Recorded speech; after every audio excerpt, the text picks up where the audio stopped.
Y'all know what time it is. Time for what? Time for what? Time for what? Time for what? This that what? This that what? Time for what? Time for what? This that what? This that what? We coming to vent on current events. Charles, TJ, and Fliz, people loving the gents. What debate opinions of the brothers. Know your lovers love us, cuz us talk ish and live in color. Every Wednesday, be getting it in at 9 p.m. Tap in, my friends, sliding right with them gems. Hip hop debate start them like engine gens. These mics powerful, been said again and again. Legit articles round the globe, and it depends on what's brought up and who can go pen for pen. Popping left with the guest, spicy talking the script. Back and forth, him to him, going flip for flip. Join into the excellent realm you stepped in. Catch a wreck and get it lit in the comment section. Tell somebody something that you might have heard. What? What? Spread the word.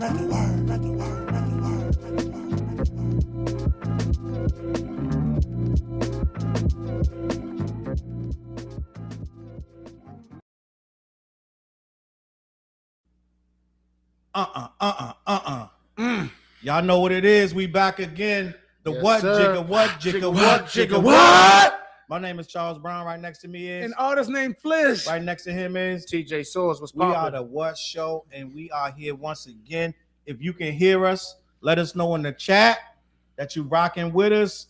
We're gonna have a great show tonight. If you got something to toast with us. It could be water, it could be lemonade.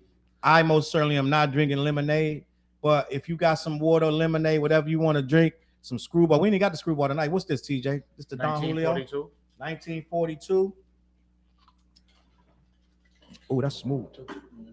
That's smooth. Salute to the people in the building. Don't you know lemonade is the classical drink and it still is? And I give more props and stunts than Bruce Willis. Salute Google said, hey now. Salute Fizzy Chizzy. Black no, I just strangled me a goat. Dead ass. Let me see who else in the building. Call me the bomb. Salute. Thank God I turned off my speaker before the screen. Was it me? Did I scream? I think we all screamed. Yeah, we all kind of we don't scream that much, but salute to Call Me the Bomb. We appreciate you tonight. We're gonna talk about a lot of things. We will be talking about K Dot hitting that 2 Billy. He broke a lot of records. We're gonna talk about that. We're gonna talk about they canceled that tour. Them Aussies done got sick of Drake gas. We're gonna talk about they canceled that tour over there. Aussies, right? You know what it is?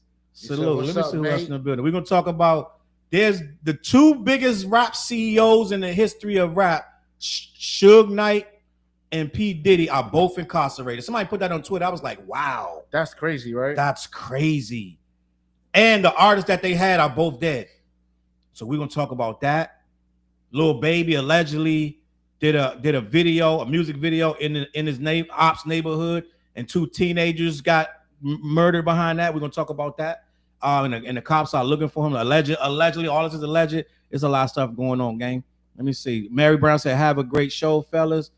Imperial Stats in the building said, what's good? The Purest Mayhem, speak y'all truths. Lo-Fi Machina. I hope I said that right. Word to Guru. Yes. We're going to have a great time. iPad on go.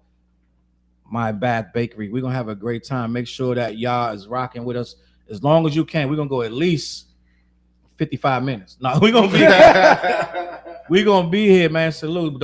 We ain't been here in a couple of weeks. Well, we came last week. Yep. We have been off for 4 weeks. Yeah. I came with TJ last week and tatted up Vic. Now Flizzy's back. I'm back. Yes. Flizzy's back. Thank you, Flizzy. What's this going on over there? It's time to get silly tonight then, because it's like cabin fever not being here for that long. Yeah. So if I do something ridiculous, don't be mad at me. Yeah, Flizzy ain't been here in a minute. He might have forgot how to act on here. All right. Flizz supposed to be the calm and cool. He's supposed to keep us in line. But I'm always the designated driver in this car. Yeah. All right.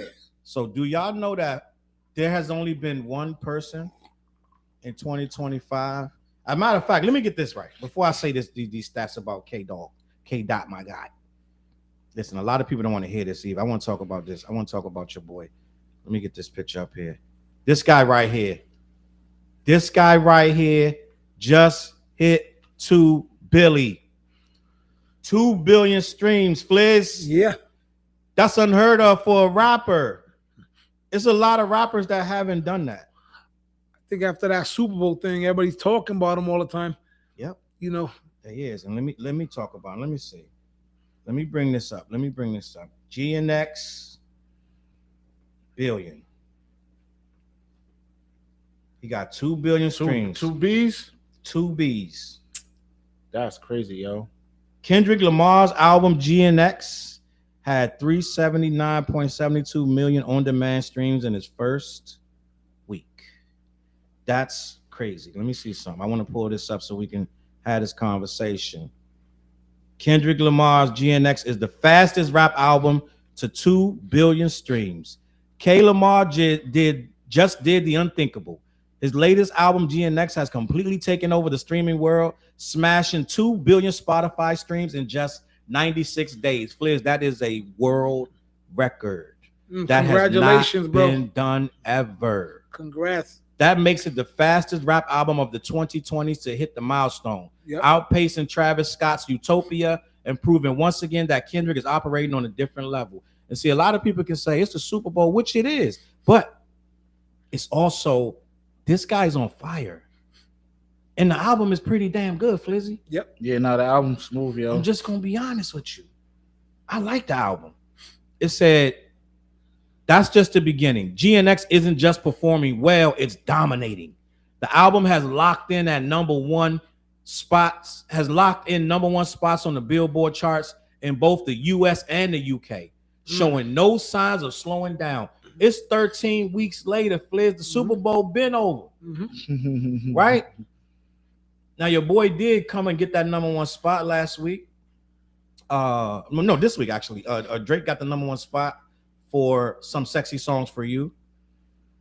Listen, we're going to talk about that. We talked about that last week. TJ, Drake's we talked about the sexy song. Yeah, it was like, But let me finish with, we're not going to detract from what K-Dot got going on. Fans are calling it one of his most powerful projects to date, filled with deep storytelling, razor-sharp lyricism, and beats that hit hard. It's not just another hit album, it's a statement. But the real history-making moment, Kendrick just became the first rapper ever to reach 100 million monthly listeners. So listen, he got 2 billion streams. He got 100 million monthly listeners on Spotify, the first rapper to do that. See, a lot of people say he got it because of Drake. No, I say he got it because he killed Drake and he gets to eat what he killed. So all of them stats that Drake was supposed to get when he stepped up to battle and he got his head cut off, this guy get them stats now. That's why he's winning and the other guy is not. So I want to have a conversation. First of all, congrats. TJ, you want to say anything about this? About K-Dot? Nah, that shit's dope. Yo, he earned it. I'm saying he worked for it. I'm saying he earned it. Did he earn this all the accolades that come with it? Is that a good album, first of all? Yeah, no, I think the album was dope. I mean, he's like everything that he does is just so different, you know what I'm saying? So it makes him stand out. It ain't the sound of what you're hearing, like, you know what I'm saying? Yeah. Like, it doesn't sound the same. He doesn't sound like anybody, and it's just so West Coast with it, you know what I'm saying? Like, that's all I can say about it. But I salute Kendrick though. And he telling stories. Facts. They don't do that no more. I was thinking about that the other day, Fliz. They don't tell stories, Fliz. Yep. What's your thoughts on the album, Fliz? I like this album. All I can say is to Kendrick, he's dominating, bro. Like, shout outs to that man right there, man. And do I dare say, not to say he brought the West Coast back, but he got the West Coast in the forefront. Oh yeah. It's like, hey, this West Coast Compton dude is going bananas on the rap game right now. So all I can say is like, yo, you go. I'm saying straight up. And me being a fan is a plus because I've been rocking with K-Dot for years. And it's been a little, I'm just going to be honest, it's been a little like nerve-wracking to always have to hear this conversation about numbers. I hate it. I really hate. I'm so sick of the numbers. This one got this many numbers. This one got this many streams. That's not why I listen to my music. And I can't remember us when we were young worrying about how many streams and we didn't worry about streams, but how many sales of album. We just bought the album and we listened to it. It was dope or it wasn't. You was listening to that joint, opening up the cover, reading all the information in there, the shout outs to everybody. You know what I'm saying? So yeah. That's I feel like they need to bring that back. Like, you know what I'm saying? I think it was at some point, even back in the day, starting to head that way when rap got glossy. Oh, like the numbers, like this Like, person even, with double platinum. Yeah, look at no, you're not on my level. Get your break tweak. I sold what your whole album sold in my first week. I was going to blame Jay. It's That's like, my you man. know what I mean? I was going to blame Jay. I was going to blame Jay. I'm not mad at that. It's like I think that's the old school rendition of that now. You know, of streams, like, you know, why people say numbers is better. I'm going to be honest, Jay, and I'm a biggest Jay fan. I'm probably me and Beyonce neck and neck as Jay-Z fans, dead ass. I'm going to be honest. I'm just going to be honest. And I got to blame Jay-Z for a lot of stuff because he made us look at a lot of things like you had do I got a better car than you? Mm-hmm. Do I got more record sales than you? Do I have more money? Jay did it. I can't blame it on Jay, though. You can't? I can't do it. What you think? I blame him more on like Cash Money. Oh, I blame it on Cash like that, like bling bling, pinky ring, worth about 50, bling bling. Yeah. I blame it on stuff like that. Jay-Z, he bragged, but I can't. I don't discredit what you said. You could be right, but I can't put it on Jay. You know what I mean? I look at like those money rappers who brought only money to the front. Like Jay-Z was he was versatile to me. I could be biased, people though. I might be biased. I was a Jay fan. When did Cash Money start popping as in regards to Jay-Z? What year? 97? Yeah. But Cash Money was already moving and grooving though. Down south they was heavy already. They was already doing their own tours and all of that. But I think what was it when Jay-Z hopped on the Juvenile remix? Mm-hmm. That was like 97. So, but Jay right? was already popping then. Yeah, Jay was already popping. So it was a big deal that Jay hopped on that remix. Jay had already, look at that Flizzy. Jay I got to do some research. Reasonable Doubt. We had already started getting them braggadocious like Hustler verses. Mm-hmm. But Reasonable Doubt wasn't full on Jay yet, but still. Because you got to think, then we started getting maybe Bad Boy. Maybe Bad Boy. Volume 1, Volume 2. It got really crazy. And at one point, you got dudes on MTV. It was Diddy. Yeah, Bad Boy came with all the blingy stuff. You know what I mean? Yeah. It was so.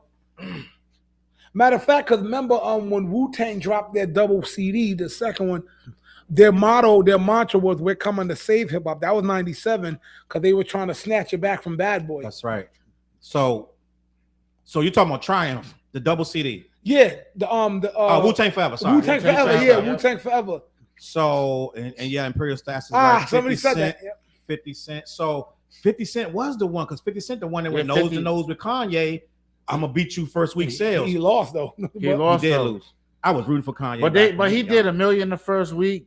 Wayne did $1 million the first week. What's it? The Carter? Was it the Carter 3? Yeah, by then numbers was through the right. By then numbers was gone. Like we were doing hip hop was doing numbers we had never even seen by the time Wayne started doing them numbers. But I feel like even back then, like in '95 and all of that, like Pac, he was doing like 2, 3, 4 million. You know what I'm saying? All Eyes on Me. Yeah, it went like double, triple. But All Eyes on Me, what year is that? That's like '95, right? Yeah, I think so, bro. That's when the shift started coming to big numbers too, though.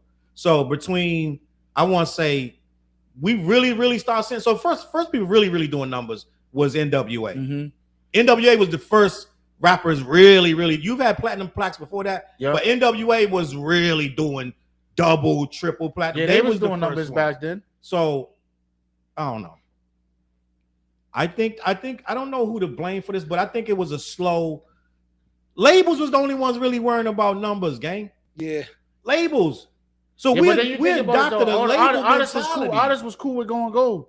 Yeah. You know what I'm saying? Back in the day, if you was in the source book with a gold album, you was a king. You did it, yeah, right? Redman was going gold. Mama, I made it. Yeah. Oh, son. Curtis said, blame LL. How you like me now? Oh. He did say I was thinking about LL too, because LL was doing numbers too. LL will double down and say he started this shit too. Yeah. Yeah, LL did. You know what? LL was one of the first people really selling. Everybody on Def Jam was selling records. Because Beastie Boys was selling records too. Public Enemy was selling records. Run DMC was selling. Yeah. Matter of fact, we might be able to say Def Jam started all the records selling like that. They wasn't the first, because Houdini went platinum first, if I'm not mistaken. Really? I believe Houdini has the first. I would never guess that. I believe Houdini has the first platinum record. I'm almost look it up. I'm like I'm almost really? certain Houdini You is sure it first. wasn't Curtis Blow? No, definitely wasn't no Curtis Blow. But he wasn't doing I don't numbers think like Curtis Blow that, has though? a platinum record at all. For real? I don't think he has one. If he does, it's maybe for some like basketball or something, but he wasn't first. No. I don't know. But I feel like Def Jam started the sales. It's saying but they Raising wasn't- Hell was the first rap album to go platinum. But I know Run Houdini DMC. was platinum before that. That might not be right. I know Houdini got a platinum record. They was one of the first Let's ones. ask. I'm asking directly. I know Houdini got a platinum record. Now maybe Raising Hell is before. Maybe Raising Hell might be before Houdini. I don't know. But yeah, Run DMC, they was big too. Let me see. Drake opened up the can and got his ass whooped. That's a fact. Houdini 50 has Cent. 4 platinum albums. They're saying 50 Cent Four? actually They started have that 4 first platinum. week sale. It's saying yeah. What's That's the true. records? 50 did do that. Yo, it's been a week. What's Let's good? see. What's good? Let me see what we got going on. But so I feel like Kendrick never makes his music for that conversation. Nah, he just makes music, bro. But he gets them numbers anyway. Cole gets them numbers anyway. Drake gets them numbers anyway. The big three, right? Mm-hmm. I got a lot to say about that. We're not even gonna get into that. Drake fans don't want to talk numbers now. No, they don't want to talk numbers now because Kenny got them numbers. But like I said, he killed it. He get to eat it. So he get all them stats. He get all these Drake fans on Twitter talking about, yo, your boy still clout chasing off Drake. No, he killed them, so he get to eat it. Now he got all the stats. He get to be on top of the world. He get the Super Bowl, which your boy claimed he turned down 4 times. I turned down the Super Bowl 4 times. Yeah, sure. Right? So let me see what we got. What do you think the tour's gonna do? The tour's gonna do crazy. What tour? The Kendrick tour. Yeah, and I heard them tickets is crazy. I heard them tickets is dumb, selling out over in the UK already sold out. Mm-hmm. And I'm just gonna be honest. The Drake fans keep saying that the tour is struggling, but they say anything. Like, please, like Drake fans, we get it. You guys are salty, but please stop making up. They're like, he can't even sell out in LA. Like, the rumors are rampant, and it's not working. I don't know who you're turning with this stuff, and I get it that they're trying to turn and twist the knife and make it like whatever. Was it the pop up? That's what it was called, right? That concert that he did when he put the nail in the coffin, Kendrick. When he put the nail in the coffin, I'm not dismissing that shit was sold out. Yeah, dead ass. Eliza Pride of Kendrick, me too, dead ass. So listen, I don't know, man. I feel like Kendrick definitely deserves it all. I feel like he's doing it without trying to be pop and trying to be whatever. And I'm tired of him comparing these pop ass numbers to a guy that's doing real art. Right? Like Flizzy's doing real art. Oh, yeah. Tell him about your new album, Flizz. Hold on. He said, wait, hold on. Hold on. I gotta do this. Give me 30 seconds. I got this new project dropping March 8th called The Beg Inning. And pretty much, because I do so much all over the place, a lot of fans have hit me up like, go back, just give me a hip-hop album, pure, only hip-hop. I didn't do none of my Caribbean, none of my rock, none of my pop shit. I didn't do none of that. I kept it only on the hip-hop level. In this album, I locked myself in studio for weeks. I did 30 songs and picked the 14 that flow the best. So look out for The Beg Inning, y'all. That's it. Artist named Flizz. An artist named Flizz. Salute. Shameless promotion. This is what we do. This is our show. We can do what we want. See, 2 different articles. The other article said Raising Hell was first. This one says Houdini's 1984 album Escape was. So now you got to say which one came out first. Escape came out before Raising Hell. What year Raising Hell come out? Escape was 84. So look up what year Raising Hell came out. Raising Hell probably was like 85, 86, right? And Raising Hell might have been their second joint because their first joint was Tough in the Leather. Yeah. Hell. So with the movie, you seen the movie, right? Remember the movie Tough in the Leather? Oh yeah. 86. People can fake. So Houdini was first. Yep. People can fake all they want, try to diss him, but the culture's behind Kendrick. He's definitely behind Kendrick. Drake is a rapper and Kendrick is an MC. And you know what, though? In a deeper conversation, Drake is a rapper. We've had this conversation up here for the last 2 or 3 years. We've been doing a show that can we put Drake in a rapper conversation or top 5? We definitely can't. He can't be in no top conversation no more. That's been gone. Over the last course of the last year, even Flizzy, who loves everybody, had to actually concede like you can't put Drake in your top 15 or more. Like you can't put him in there. I'm sure some people out there that really want to put him as their top number 1 rapper, but you can't. Just too much nonsense going on. And but I feel like even that title, even with that title, Yep. I feel like Drake is so pop. Like it's not even fair at this point. You know what I'm saying? Like it's not even fair to say he's a rapper, in my opinion. That's just my opinion. But let me see. Karen Karaoke ain't even a rapper. He's an actor playing a rapper. Dead ass. I'm pretty stats. I feel like we got an actor. I feel like he's playing a rapper. I'm just, when you look at the whole thing, what rapper would sue another rapper? Yeah. Drake fans, do not D. get in the comments, man. Do not get in the comments. We're not doing this. Who? When the Drake fans come in, no, he's suing the label. It's a UMG. No, he's suing because another rapper dissed him. We're not gonna play no games tonight, gang. He's in his feelings, yo. We're not playing no games. Man didn't say a word, just made his music. Definitely didn't file no lawsuits. That's a fact. Talk Coast Contra or Ray Vaughn if we talking rapping dead ass. Oh yeah. Kendrick on a whole fire. other level, generational. Dead ass. I got them tickets. You got the tickets to the Kendrick? Salute. Who got What city? What city? Where's that at? I think La Petamane is in he told us last week. I can't even remember. La Petamane, where you at, gang? Let me see what else we got. All 12 songs on GNX are platinum and diamond. And the thing about it, that thing did 2 billion. That's a 12-song album. Yeah. You know how hard that is? That's fucking crazy, yo. That's a dude doing artwork. He could have filled it out and just made stream money. That's what these labels doing. That's why Drake got 21 songs. He filling it out so he can get more stream, and they still only did 250. Yeah. But I'm not gonna get into all that. That last project was kind of whack though. Drake's joint, right? Yeah. I got met through that. I'm like, say that is tough because I'm Fliz like, is I'm very good with this, yo. Fliz don't be. No, I listened to it with an open ear. After it was just so monotone. It was like, wow, man, like that's not the project I would have came out with at this critical time.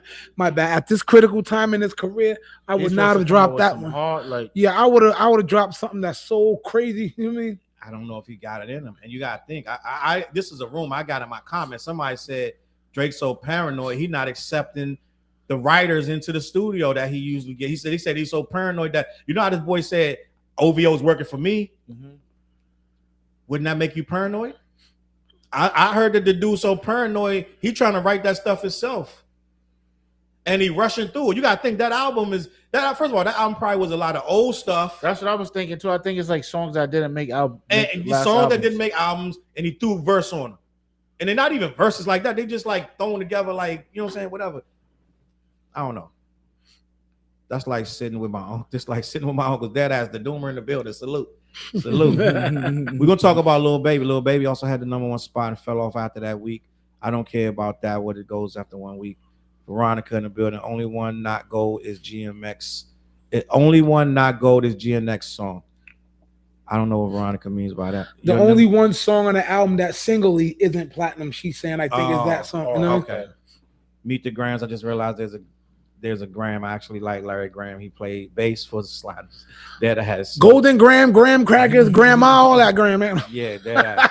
I told you I'm wilding today. I feel like this dude deserves everything he gets, and I'm just getting a little. I said it on my video today. I'm getting a little tired of going in my timeline, Twitter, and people keep telling me get off Twitter. They're like, get on Blue Sky. I'm on Blue Sky, but I only got like 7 followers. So I gotta go. I'm back. I gotta stay on Twitter. But listen, they keep telling me to get off there. But every time I go on Twitter, I open up my thing, gang. They dog it. They trying to another thing. I could go on my Twitter right now and give you 14 different disrespectful memes. Are they coming at you? Coming at K-Dot. It's like all day. They just sit around all day and try to say. I just saw a meme right before we went live. He said, Kendrick only has 1 hit in his whole career. They say it'd be like memes like that, and it's like in the meme it says, "Give me another hit, please." It's like they're writing it's slander, gang. It's just nonstop slander, and they do this all day, gang. It's like, oh my god, I can't even deal with it. But it's like that's what they on right now. That's what they on, and it's like their whole thing is if we slander him long enough, then we can bring him down, and the battle didn't really happen. I don't know what the freaking end game is. They slander him every day. It's not working, but they clicking like, they sharing it. So I don't know. I don't know, bro. Dead ass. They can't accept the loss. That's what it is. Yeah, it's crazy. Like he said, you can't fake influence. Dead ass. Salute to the super chat. The Doomer said, "Unks on the stoop talking that talk." Salute the Doomer with the super chat. We appreciate the $5 super salute. chat. Appreciate you. If you got something, toss it up with us. I'm not getting crazy toasted tonight. Somebody in the chat was like, I hope Charles ain't driving. He was driving. He got the boss over there. No. I drove last week. You did drove? I drove. Dead ass. Wish I could drink tonight. Gotta wait till the weekend. I know. I get it. But we do it anyway. We're gonna drink for you. Yeah. Don't worry. I'll still be up in the morning doing my workout and everything. What's this? The Bel Air? Yeah, that's the Bel Air right there. Yeah. Drake is not a rapper, or at least hasn't been one in years. Yeah, I think Drake just chasing numbers, gang, and he don't even. But I think I'm gonna give you a prediction right now. He keep talking about this solo album. Academics is like, oh, he gave you Act 1 and Act 2 going to be the biggest thing of his life. So I think Drake is going to try to come with a real rap. I think that's what he's doing. He cut the tour short. He cut the Australia tour short. Some people like myself say it was low ticket sales.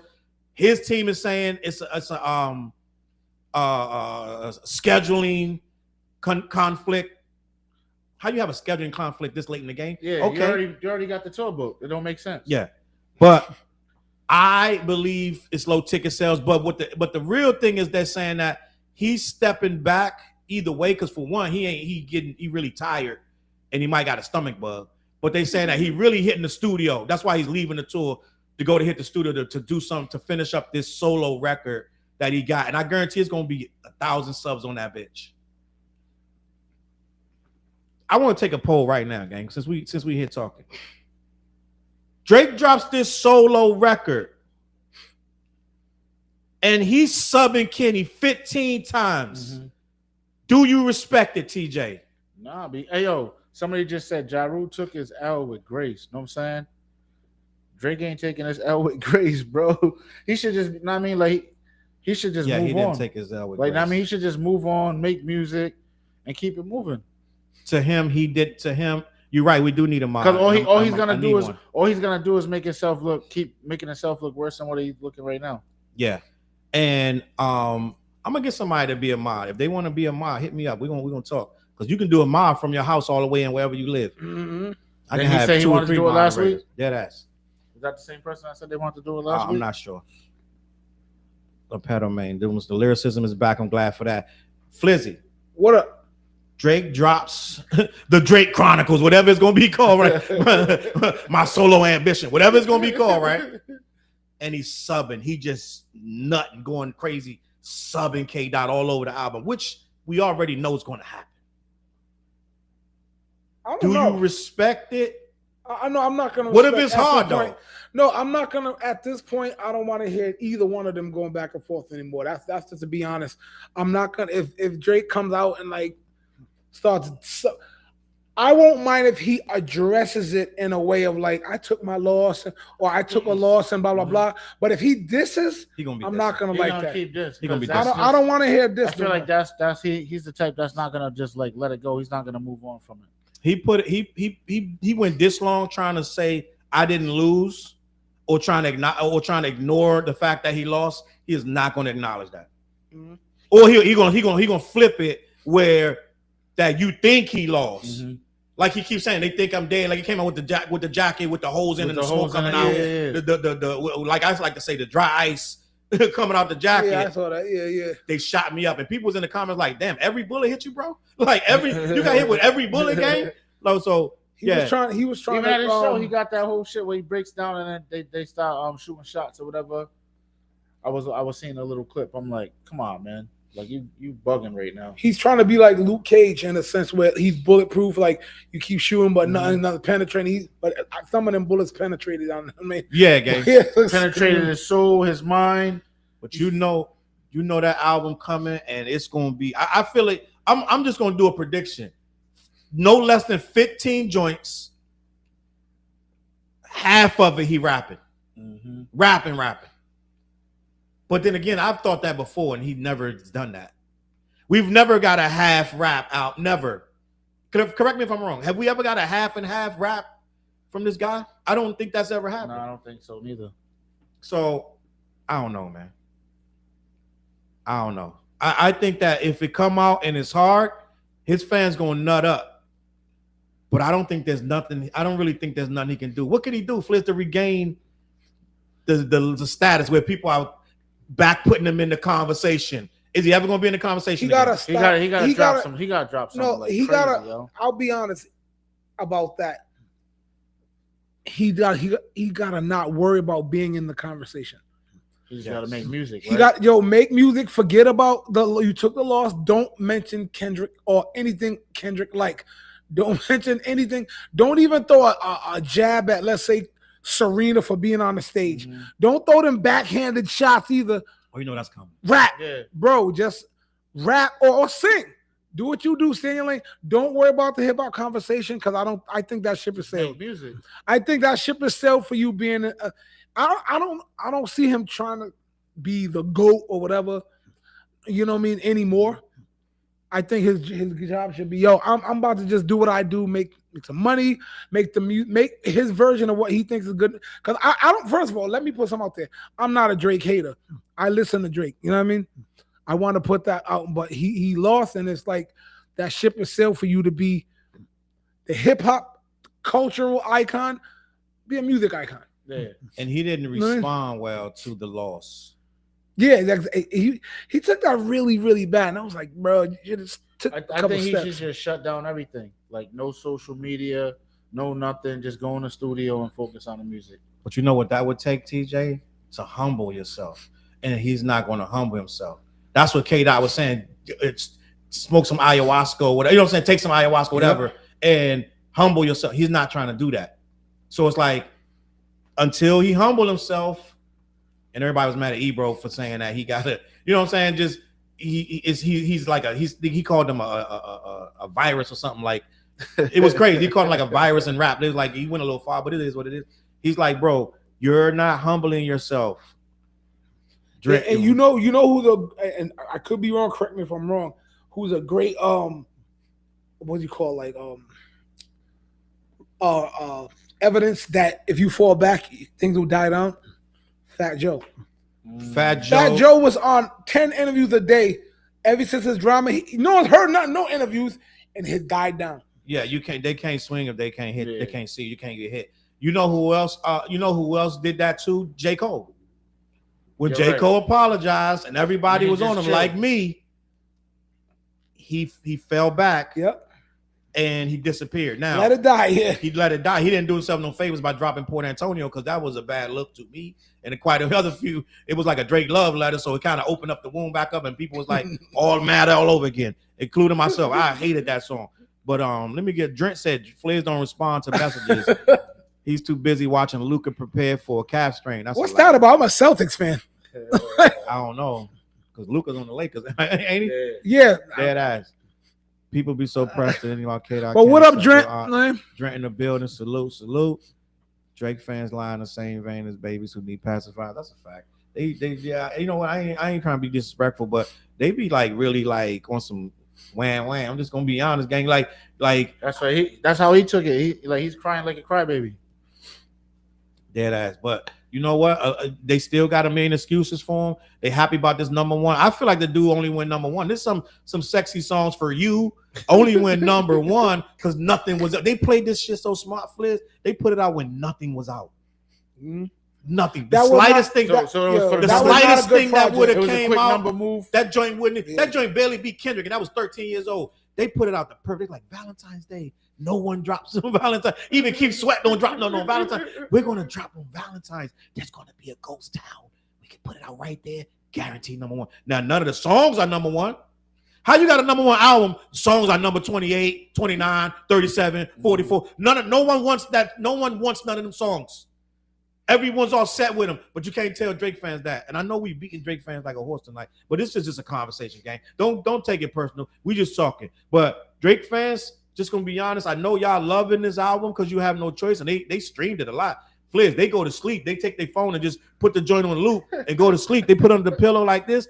And they knocked out. They falling asleep to that shit? Yeah, and then they really wanted No Kid to be number one. So all of them started telling each other, yo, just stream No Kid. That's it. Still didn't go number one. They didn't get nothing number one off that junk, gang. I'm just gonna be honest. Now, look, as me, that album wasn't it. And that's wild to hear Fliz say that. Fliz usually very very diplomatic for you to say that. Yeah, I'm being diplomatic. I'm being honest. Like if it was a good album, I would say it was a good album. Like honestly, like because I'm not a person who hates Drake, but I'll be honest. Even you know me, I'm always honest. So even my favorite album, I'm like, oh, this wasn't even hot. You know what I mean? Yeah. So I feel like, well, you know what? Salute to Kendrick. We was talking about K Dot getting that 2 billion, and he got the first 100 million listeners, and they all trying to like give it somebody else the credit. No, he earned that, gang. He was already on his way. I remember when he was doing #1 records with Damn back, you know what I'm saying? So like he didn't just come out of nowhere with this. So and you can't just say the Super Bowl. Yes, the Super Bowl was a big kick, but Kendrick, he earned this, gang. Just gonna be honest. Mm-hmm. No, he definitely earned it. I never disrespected Drake and see no reason to start. It's not about disrespecting him. We just having a conversation. Drake is in the process of hiring new ghostwriters and doing background checks. Dead ass. He like, none of them New York niggas. Let me see. Yup, take your L and lay low. We'll write you some shit, Drake. I ain't writing this nigga. Send the bag. I respect keep his punch in his rap. Dead ass. Let me get down here. Sis in the building. Good evening. I forgot to check. Sis in the building. Good evening. What's poppin', sis? Love you, big brother TJ. Taiwan. Salute to Taiwan. She's in the building. Michael Brown in the building. I didn't get to they put some comments up. Salute to the people. Chat's jumping though. Chat's jumping. We ain't got no less than 220 people at all times watching, and we salute. We appreciate everybody. If you feel some type of way. Did y'all hear J. Cole's track? Yeah, I fucked with it. No, I didn't hear that yet. Oh damn! I rocked with it. And Fliz, I'm gonna tell you something. We That's talked about this. Chat. All right. Trey Port in the building. Did you watch? I don't know if y'all watched my video I put up about J. Cole. Yeah, I started it. Mm-hmm. I just started. Yep. I said that I'm gonna reset. I'm gonna do a reset because me and Fliz have, I ain't gonna say tussled, but we've gone back and forth. Put him on reset. Yeah, we've gone back and forth about. J. Cole was on punishment with Charles. Yeah, I was like, I'm dead ass serious. I'm not listening to nothing else he say. Fliz is like, it ain't that serious, man. Don't stand in the corner. Come on, bro. You're just being a little too. I was like, am I being so after a couple months, I was like, I'm being a little harsh. Even after that Port Antonio, which I laid his ass out for that shit. That Port Antonio song to me is trash because all he's talking about is his love for Drake on there. Dude, you diss Kendrick. You didn't diss Drake. You diss Kendrick and had to apologize to him, but then you make a love letter song to Drake. I ain't like it. I'm just gonna be honest. So I was one of the people that was like, I'm all set. I'm done with J. Cole. But what I did after I heard this new track, Clouds, right? He rapping. Yeah. Yo, he rapping, Fliz. Mm-hmm. Like, yeah, I didn't hear it yet, but I will. He rapping. So I said, you know what? I'm gonna give this guy a chance. A lot of people in my comments is really they're not giving him a chance. Yes, that to me, that the reason I think we would go back and forth is because I never understood that level of commitment to a person that's not your family self. So that's what I'm like. We gotta do this again, Fliz. It's about no. This ain't a debate. That's what I'm saying. Even hip hop is an intangible thing. You know what I mean? So to me, I'm like, that's what I'm like. I can tell you, I hate an artist. No, I don't like that word. I don't like an artist. You know what I mean? To say I hate an artist is something different. But yeah, I'm like, I'm not gonna like even if it's somebody who like I like take Kanye West.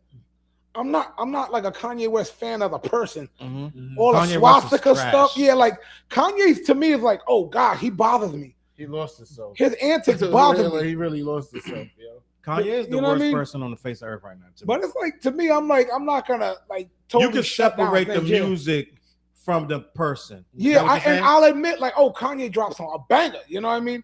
I can admit stuff like that. I'm not gonna shut it off. Like, and J. Cole did something to me way less egregious than Kanye ever. Like, if I want to hear this talk about Kanye, I can accept it more than like I never listened to a Kanye album. I ain't never listened to J. Cole, it's like you never listen to Kanye. I'm never listened to another Kanye album. I said that years ago. So. You know it's funny. Kanye does get to me a little bit that deep sometimes with some of the stuff he says. Where I'm like, oh, he gets to me. This dude. Yeah, right now I don't even know how you can sit and listen to it. Because to me, that's not. He didn't come at an egregious thing on a hip hop level. He came out on a life, human culture, black people. Like, yo, you putting swastikas. You just always doing some shit. Shit. But if a person like I diss you, I apologize. I can't. I'm not gonna. Man, I could let that go. That's just how I am. You know my style. I'm like, I let that go. All right, but you. And another thing, I'll be honest. J. Cole drops bangers. I never heard a whack J. Cole project. You know what I mean? Does J. Cole have a classic album?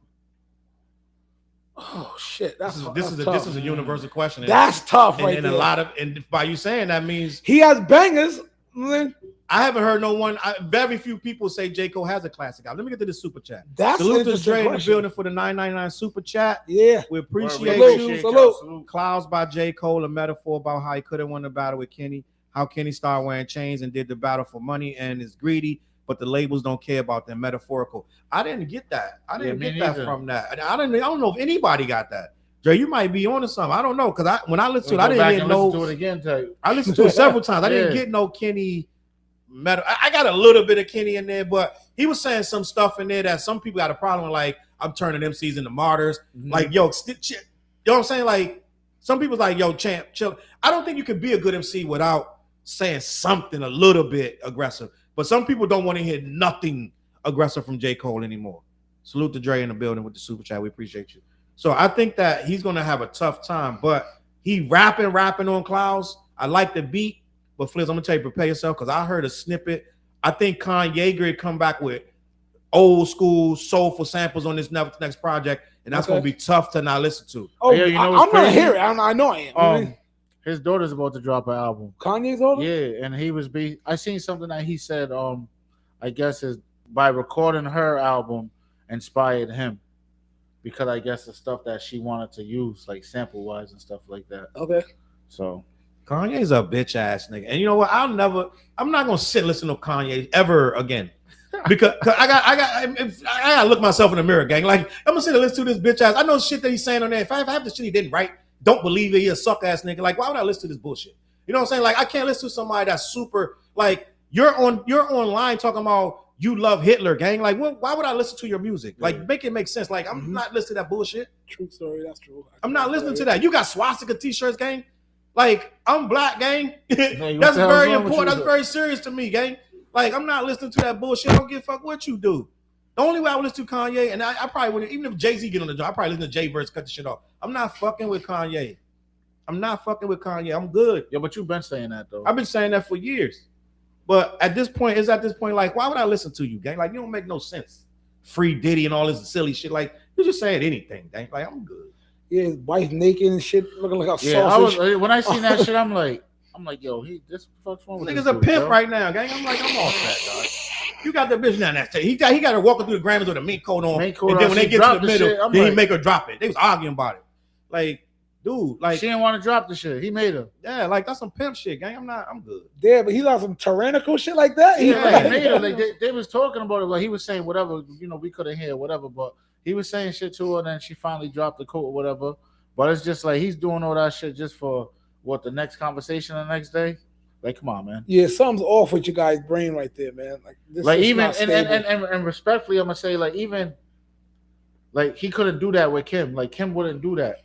Even though everybody already seen, like, you know what I'm saying? But he ruled her a little bit too. He ruled her a little bit too, to be honest. So yeah, he ruled her a little bit, but not like this. He wanted somebody like this that's gonna be quiet. I ain't never heard the girl speak. Me neither. I don't even know what she sound like. I don't even know what she got a voice. Say that shit. She might ain't got no tongue for all I know. I ain't never heard her say a word. Yeah, I never heard her say nothing. Yeah, this how Flares be treating.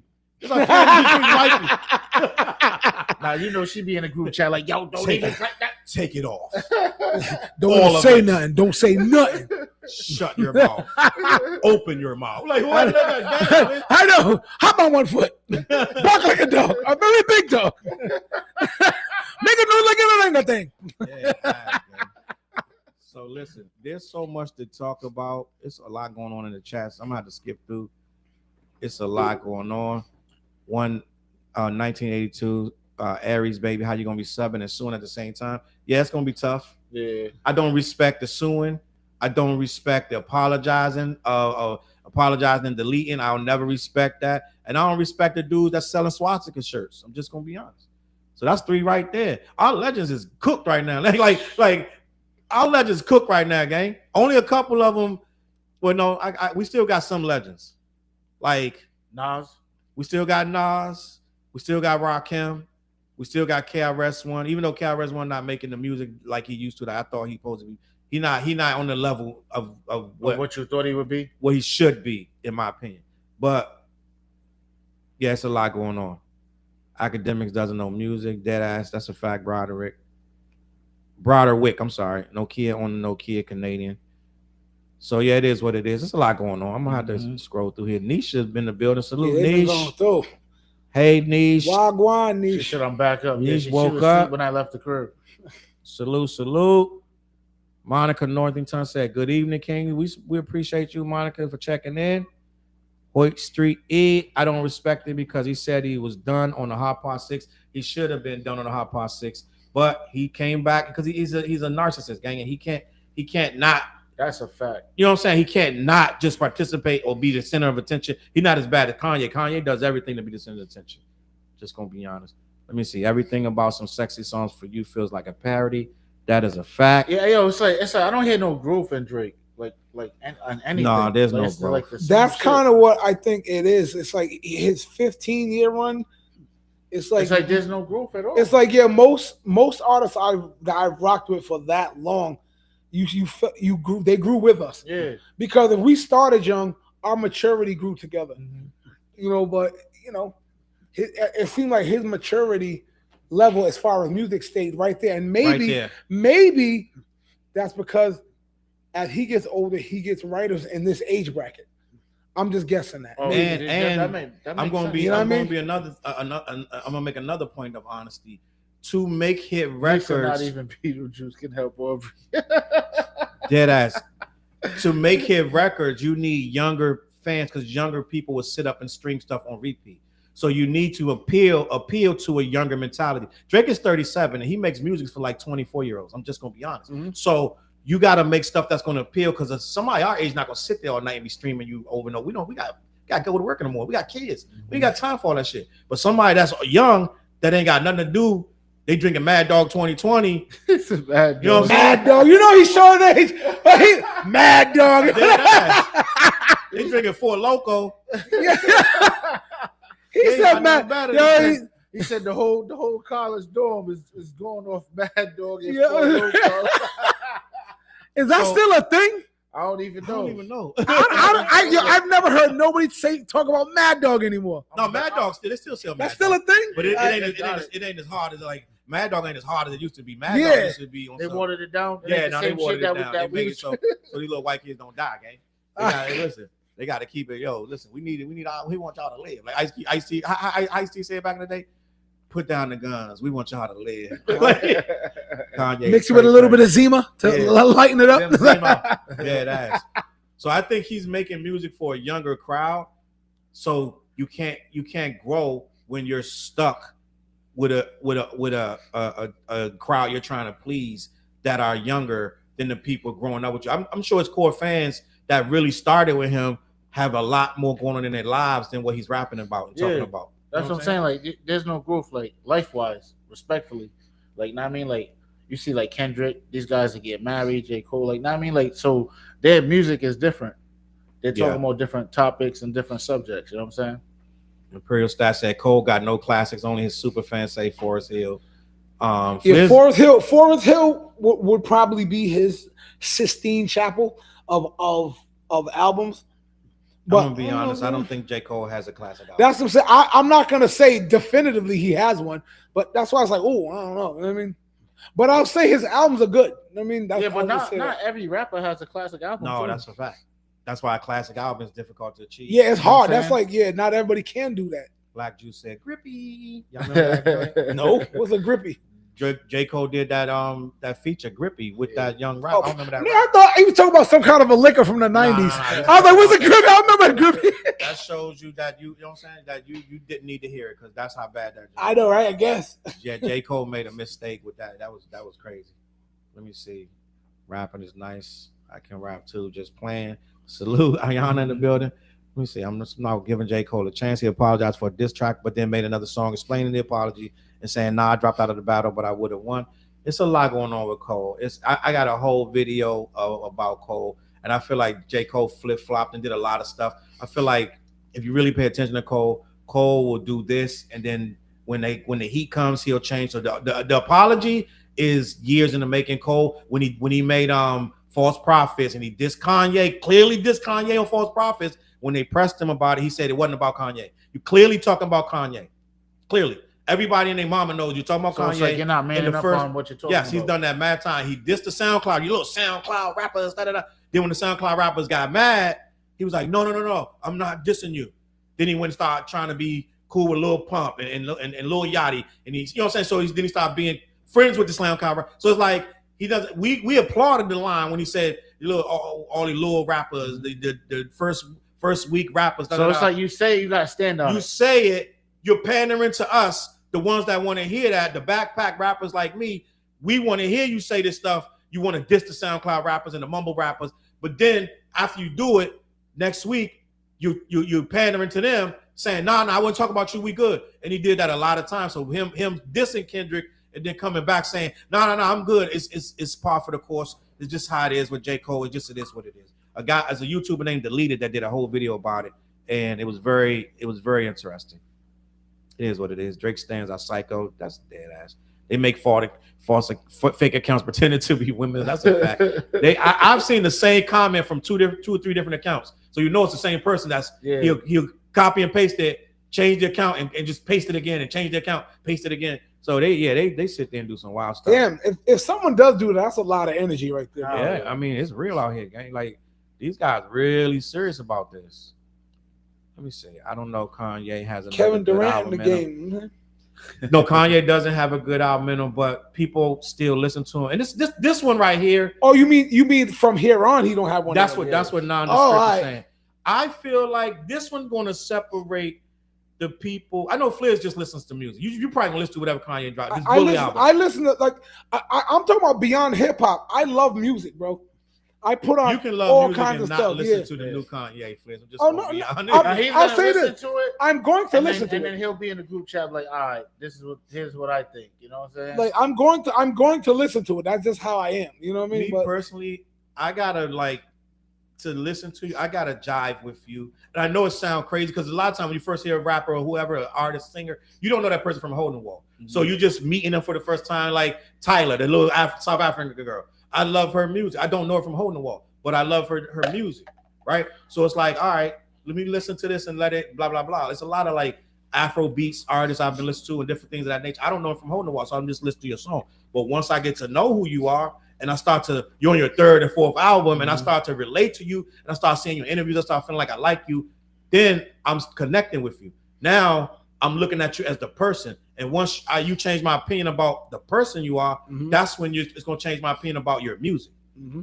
Like Drake, I've changed my opinion about Drake over the years of seeing the person. Mm-hmm. I used to didn't care one way or another. I was like, he's cool, it's whatever. But then you start seeing little stuff like, oh, he did this, oh, he did that. Da, da, da. You start saying even the little shit when he took Diddy's beat and he put it out, just look, you know what I'm saying? Just it's a lot of weird stuff. So it's like, I don't know, man. This dude kind of funny style. You know what I'm saying? Dead ass, he beating up his ghostwriters and you know what I'm saying? Just stealing from niggas. He beat somebody up?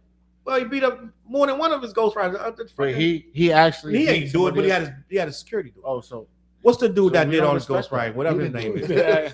They beat him. Wait, he actually did it? You know what I'm saying? He didn't do nothing. But I can't remember what this guy's name. Everybody knows this guy's name, and I can't remember his name. Somebody in the chat gonna tell me. Who's Drake's most famous go? God, we got mad comments. Oh, Quentin Miller. Mm-hmm. They beat him up. This dude was severely damaged. This dude was had to go to the hospital. Wait, who beat him up? Drake and them people beat him up. Oh, for real? Back in the day, yeah. So it's like, gang, it is what it is. But what I'm saying is, once I see that side of you where it's kind of weird and you do kind of, you know what I'm saying, saucy stuff, I'm like, I don't know about this person. So that's how I feel about Kanye. I can't relate to Kanye no more. Just like when Kanye started doing Sunday service and he was all Christian. Yeah. I didn't rock with that. I said, I don't believe you. And about 2 years later, he's back cursing, back doing, you know what I'm saying? So it's like, gang, I don't believe this guy. But so did Mace. Nah, shout out to Mace though. Mason better. Dead ass. Oh, y'all saw Cameron went nuts? Nah. Oh my God, Cameron went nuts on who or on what? On Chad Ochocinco. Oh, for real? You know, I saw an article today that was I'm saying gonna he don't play feel that. Chad. You know, I'm gonna play that right now. What are you saying? Cameron went nuts. Let me find this joint real quick. I thought you were saying He don't like no daggone Ocho Cinco.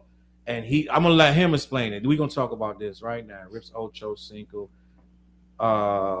That's not it. Well, this is it. But the video, it's crazy. Let me see if I can find this video, okay? I saw the video of him talking about that though. What you just saw, I saw him talk about that. This the video right here. I'm not even gonna put it on the screen. I could put it on the screen, but it probably slow shit down.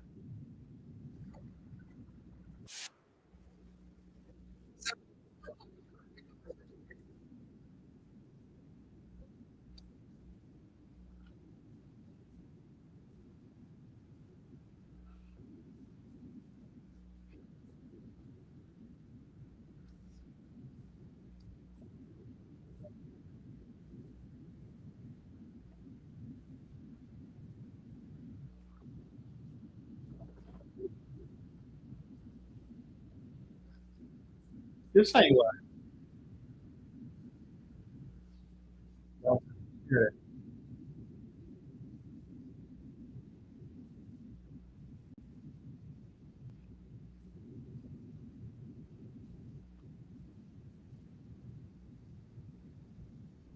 This right here.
Yo, man. Oh, see, they couldn't hear. They couldn't hear. My bad, gang. They couldn't even hear it. I was supposed to do the switcheroo. Damn. It probably was too for real? low. Yeah, my bad, gang. I'm sorry. Let me see. He went crazy. Let me see. Well, He went really nuts. spazzed out on him though. Yeah, he bugged out. Was Cameron ever even a good rapper? They going crazy in the comments over Cameron. He sound like a low key hater. Yeah, he low key. He be sound like a hater, but he's Cam. He's funny. It is what it is. Let me see what we got in the comments. Can't stand Cameron, shallow ass. Quentin Miller, serious They breaking ain't fucking by. with Kim. Nah, not. Who said that? Not Aisham. Was it Aisham said that? Somebody said Kim. Oh, Ayana said nah, not rocking with Cam. No, Lady J. Yeah, it sound like a low key. Let me see. Cameron, ever a good rapper? Cameron? I don't remember the Jim Jones balling. Yeah, Cam was a spitter back in the day. Cam was stupid nice, yo. No, I'm not gonna say was. I think Cam still got bars. Yeah, Cam still got bars. Don't sleep like that. I just think he don't want. He's just good with the music. Like, you know what I mean?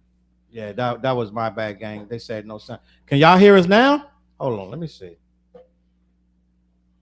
I don't know if they can hear. Let me check. Yo, checking. Can y'all hear us? Can y'all hear us? Let me see. Let's see what's good. What's good up in there? Wait, they can't hear us?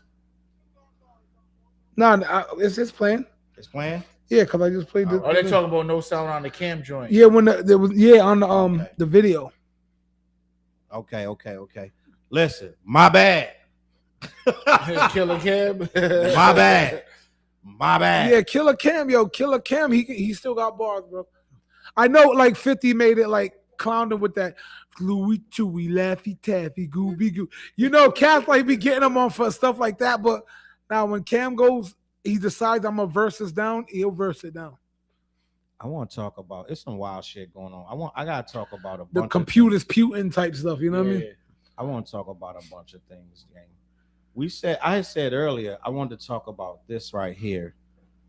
Can you hear? You're not the. Oh, my bad. They couldn't hear the clip of the camera. Mm-hmm. My bad, gang. I apologize.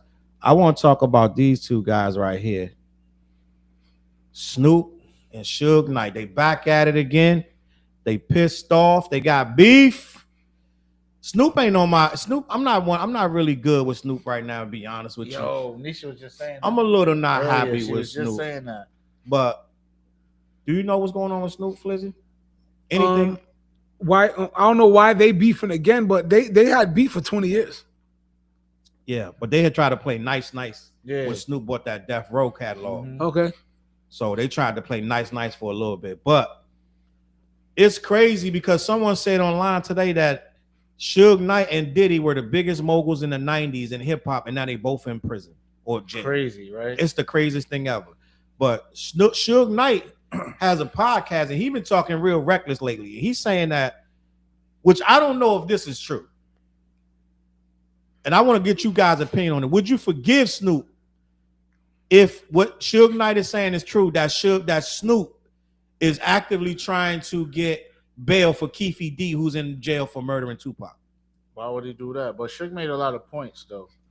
Like, and I fucks with Snoop. I'm saying the music, all of that shit.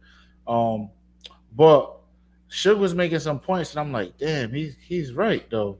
Like, you see, like when Biggie died, the Locks, everybody, they all did tributes to Biggie. Yeah. Who was the only rapper that did a tribute to Tupac? Tretch. Exactly. So he's like, you don't hear nothing from Snoop, none of these guys, a tribute to Tupac or nothing. And I was like, damn, I never even thought about that. Like, but he's right though. Yeah, it's crazy. You know but you know, why would you if you fucked with Tupac, like you say you fucked with Tupac, why would you be trying to build this dude up? That makes sense. I don't know why it got to be a money move, but I don't know. Is he really trying to do it? Or is Suge just saying? Suge been saying some wild stuff too. Some crazy ass shit though. So I don't know what to believe, but if Tupac, if first of all, there got to be a reason if Snoop is doing that. But I can't put nothing past anybody. I'm just gonna be honest. But I feel like if Snoop was doing that, it would have to be a reason. It don't make no sense. Business popping. It don't make no sense to me. You know what I mean? They are too old for this. They need to piece it up and enjoy their golden years. Is Suge Knight still in jail? When is it? Suge Knight not getting out? No, he's not getting out. Suge Knight is in jail. I think he probably got another 25, 30 years. Oh, he's dying in there. Yeah, he's dying in there. So Suge not getting out. It'll be a miracle if Suge get out. But Suge is popping a lot of stuff and getting that Snoop. Suge getting at everybody. I mean, right now he getting his money up because of the podcast. So he probably like just and he's all these interviews that he's doing. He's probably charging big bank, yo. He's probably charging some. Yeah, bank, they paying for interviews now. So I don't know why Snoop would be trying to get Keefe D out of prison. It don't make no sense to me. I know Wack 100 was trying to get him out, but Wack 100 was trying to do business with him. Wack 100 wanted to get his story and do a whole movie. Yeah, he wanted to do a movie. Yep. Which would actually make some money if they did it right. Oh yeah, the people would watch that. Lovely. Would you watch? Hell yeah. Because you would have to go through everything up into the Tupac shit and past that. You know what I'm saying? You have to build up to the movie script. Would have to build up to that. Yeah. It would have to show, because he was supposed to be like one of the big dog shot caller out there in LA at the time. You know what I'm saying? So you would have to show all of that. You know what I'm saying? The partying with Puffy, the partying with Biggie. Yeah. That's part of the movie. That's part of his story. You know what I mean? Yeah. Be like the West Coast version of the Notorious movie. Yeah, basically. No, they don't even need to do a movie. That could be Snowfall. Yeah. That's Snowfall. Like, his life really, like Keefy D was literally like running that gang out there. Like this dude was like legit. So he wasn't just like no poop butt dude out there. So I'm sure his stories is crazy. Him, Big U, all them dudes. He's fucking with Zip. You know what I'm saying? Puffy's dude. Yeah. That's how them niggas is. Who allegedly burnt them on that million. Yeah. For the I don't know. I seen something that they got the check, but I don't know how true that is because I mean, if they got the check, then I mean, you know, Puffy's most likely gonna get indicted for that shit too. Yeah, but I don't know. That's what I'm saying. Like, he did so much shit on the internet where it's just like you don't even know what to believe now. You know what I'm saying? You just got. I think it would be very hard to find a $1 million check from 1995, 96 right now. I think that would be difficult. A physical check. I don't know, bro. Yeah, because I feel like the banks and everything, all the like the paper wise, like banks have changed, been sold and bought. Yeah, this shit in a big ass box somewhere in a damn. That shit probably shredded by now. I'm just gonna be honest. Yeah, that check is probably shredded. Let's just be honest. It is what it is. Snoop moving weird. Yeah, it's like Whack 100 getting them out is different, but Snoop getting them out. That's like, yo, what are you doing? Yeah, and Snoop didn't deny it. He just said some slick stuff. What did he say on this thing? He said, what did he say on here? You mad because I own Death Row. I realize you'll realize. So he ain't really say he didn't do it. And which is what I would be saying if I'm going to speak, right? My whole post going to be like, I would never do nothing like that. Yeah. I don't know. Flizzy, what you think? But there's supposed to be some audio too. Snoop talking crazy about Pop. That's what Suge said anyways. You know what I'm saying? Yeah. I'm not believing none of that until you hear it, right? Yeah, I'm like, that's what I'm saying. Like, Suge is popping a lot of stuff. Like, I don't know. You know, I don't believe really Suge saying anything right now. You know what I'm saying? I don't know. What they talking about in the chat? They going nuts in the chat. Okay. Oh, they saying the check is ongoing. Yeah. But I feel like at this point, anything popping off over Pac, you need to like. I don't feel like anything could happen in real life over Pac. You know what I'm saying? Like, if you ain't do it 20 years ago, you know what I'm saying?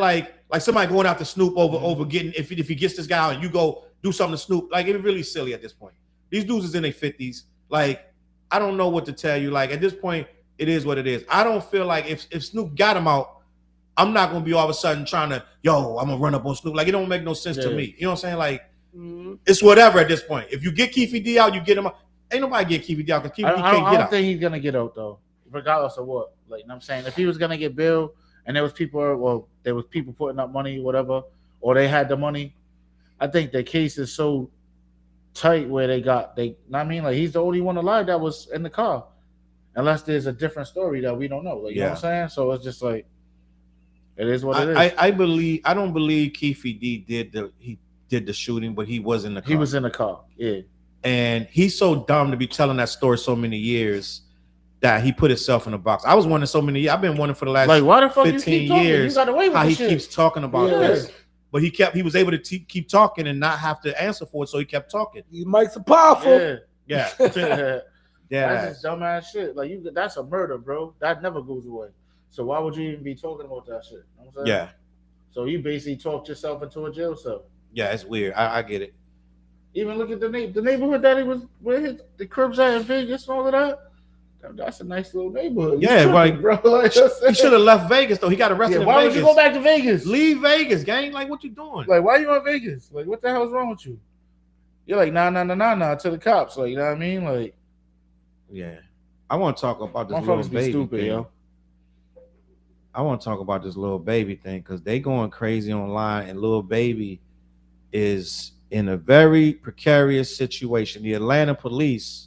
Oh, so they want him? They want Lil Baby because he allegedly. Let me bring this up real quick. Man, these niggas are stupid, yo. Let me bring this up. Bro, shit, Lil Baby allegedly right? Like, stop doing stuff. Yeah, like what the hell, bro? Enjoy success. Lil Baby allegedly shot a video Y'all don't want that bread? We'll take it over here. in his in a We rival know what to do with it. in a rival gang's neighborhood. Why are you this successful shooting videos in a rival gang's neighborhood? The Atlanta Police Department is calling out Lil Baby, saying his actions led to the murder of 2 teenagers. Oh, this was last summer. Yeah, there's footage of that video shoot too. Okay. During a press conference on Wednesday, the Atlanta PD announced 7 arrests have been made in connection to the killings of 13-year-olds Jacody Davis and Lamont Freeman. Major Ralph Woolfolk stated that the shootings were part of a gang war that started with the shooting at Lil Baby's music video last May, where 3 people were injured. Quote, the cowardly acts of an Atlanta-based rapper that decided to go into a rival gang stronghold in a place he knew he should not have been. Authorities say following the music video shooting, multiple shootings and homicides took place that seemed to be retaliatory. The teens' murders were reportedly the result of a Lil Baby rival calling in a hit from prison. Quote, this team will work relentlessly to hold you accountable. So this is what I want to ask you guys. And this is the realest question I can ask you, Flizzy. You deal with this stuff every day, right? Yep. How accountable is he for that crime? What can the police pin on Lil Baby? Stupidity. Like, I'm just being honest. They can't. As far as I know, I don't know if they can pin anything real on him. You know what I mean? Unless he did the shooting, or unless they can prove he called like some kind of a shot that led directly to it. If he was just there as a part of a team shooting a video in a rival ops neighborhood, unfortunately, that's not against the law. You know what I mean? So I don't know what they can stick on. As far as the information that I know, I'm sure there's more information, but the information that I know, it don't seem like they can put anything on him. They're saying that he was cowardly and he knew better, and that his actions led to this murder. TJ, what's your thoughts on this? When you look at the situation, if he did indeed, this was last year, so he was popping. He still was a big artist last year. What's your thoughts on this? What the police could do about this? I sort of agree with Fliz, because it's like, what can they do? But it was back to stupidity. Yeah. Like, you know what I'm saying? Like, you basically asking for trouble if you go into the ops neighborhood to shoot a video. Like, you know what I mean? And I don't understand why these dudes got all this money and do dumbass shit. That's really dumb. I'm just going to be honest. Like, I don't know what else to say. Y'all still doing dumb nigga shit. Respectfully. Like, what the fuck? Yeah, the funny thing is how the cop wrote down cowardly. Yeah. I think to him, he thought it was opposite of cowardly. Like, yo, I'm G'ing up in here. He you know did, I mean? Yeah. But that's still asking for trouble. So you had to go over there, like, realistically, right? To go shoot the video over there into your ops neighborhood, you're pulling up over there in the spread bands, whatever, boom, boom, boom. You gotta have dumb grips on you because you're expecting some shit to happen. Yep. But you also got all these innocent bystanders that's there because they're there as fans to come watch you shoot a video or to be in a video. So you're basically putting everybody's life in jeopardization. And over some dumb shit. You know what I'm saying? It's wild. And Doom was right. I think Lil Baby had that video where he was talking about activism and, you know what I'm saying, just changing the ways of the hood. And it was like when everybody was on some black stuff, he made a black activist type video. But that's because he was actually out there protesting with the people and all of that. Yeah, he was. Like, he was out there, like, I mean, with the people. But that was before this incident happened. So why are you doing this? Like, what? I need more information because I don't understand what would make me need to go to my ops neighborhood and shoot a video. That's all. That's nothing but asking for trouble. Yeah, that's asking for trouble. I can't rationalize it any other way. I can't have a logical conversation with somebody and say, I wasn't asking for trouble. You're asking for trouble, Fliz. Yeah, no, I agree. That is asking for trouble. But at the same time, it's like, I think there's, because, you know, this, like, you know, I've been to Atlanta multiple times, so it's like you can see what's popping. Like, know what I mean, if you moving around in the city, you can see, like, know what I mean, like, it's different out there. Yeah, it's crazy. Know what I mean, like, and everybody's gripped up. Yeah. You know what I'm saying? So it's just like, especially there's a common sense air of caution. no matter where you go to that's unfamiliar, forget hostile. Mm-hmm. You know, even if it's unfamiliar, if I go to another country, I know there's an etiquette I need. Yeah. If I go to another state, I'm not even talking about a hood. I can go to a nice neighborhood. I'm like, all right, what are the police like around here? Mm-hmm. Am I gonna get profiled? You know, there's always an air of like unsure, like, you know, you don't go to where it's hostile. And you know, if he knew, and this, I guess what I'm assuming he knew this the beast. That's the what I'm Ops saying. It's your neighborhood. Ops neighborhood. You know what's popping. If you Like, know there's a what's popping, like possibility you of something just popping off. as a grown up. I mean, I'm not even gonna just say as a grown up. You just got once you pass the age of like 21, all that kitty, I gotta prove I'm tough shit should kind of be out of here. Especially if you're successful, man. Like that's how I look at it. You're successful, grow up, have some kids in the family, make your music. And he got mad kids I think too, Homeboy right? got kids. Yeah, I think He got Homeboy kids? Yeah, Well, he's be dad. And like the footage that I've seen of him with his kids, like he seems like he's a good dad. So it's like come on, bro. Like, what are you doing? Yeah, it's just time to mature. Sometimes you gotta mature, man. And making the records like that, like you said, that was a big record. You know what I'm saying? Yeah. He's like he didn't get nominated, but he performed at the Grammys. You Right. seen the performance? That performance was like phenomenal, bro. Like I was like, that's the type of shit that I want to do. You know what I'm saying? Performance wise, like that was it was like that shit was some dope shit. Mhm. So to me, it's like you're at a level of head. Yeah. By you doing the dumb shit, by going back to the Ops neighborhood, it brings you back to this. Yeah. It's And like think you're going about it. backwards. He at this level, but there's a bunch of rappers at that level, and they all doing dumb shit. So it's like, gang, what are we doing? Like a lot of the rappers at a certain, like between 25 and 35, a lot of them are still doing dumb shit. I'm just gonna be honest. Like, look at Kodak. Every other week is something dumb going on. You know what I mean? Like, And I'm praying for Kodak, yo, because I see some footage and I'm like, damn, like he looks fucked up. Like, you know what I'm saying? Not just regular type of drugs. you saw him out there. Well, he was eating chicken, sitting in the middle of the road. Yeah, I saw that, yo. Come on, man. Him and Marlon Wayans, weren't they going back and forth, yo? Nah, was it Kodak? No, I thought it was Kodak. Who's Marlon Wayans going back and forth with a rap? I thought it was going Kodak. back and forth with Cadillac D's was popping with your brother. he was going back and forth. It wasn't Kodak. It wasn't Kodak? Mm-hmm. Was it Soulja Boy then? It was Soulja Boy. All right. Yeah. I don't know, man. But somebody else was going at Marlon Wayans too this week, but it was Soulja Boy was the loudest. Dead ass. Salute. That's Cadillac right, D's because in the he was building. like, that's why your daughter's like, Yeah, he he was, stopped. yeah, he, Yeah. that's right, he was Yeah. bugging over that. He That's was right. going nuts. Yeah, I don't know. These Rufina, dudes Carl, gotta fix salute up, man. Rufina in the All this building. money you're doing dumb shit.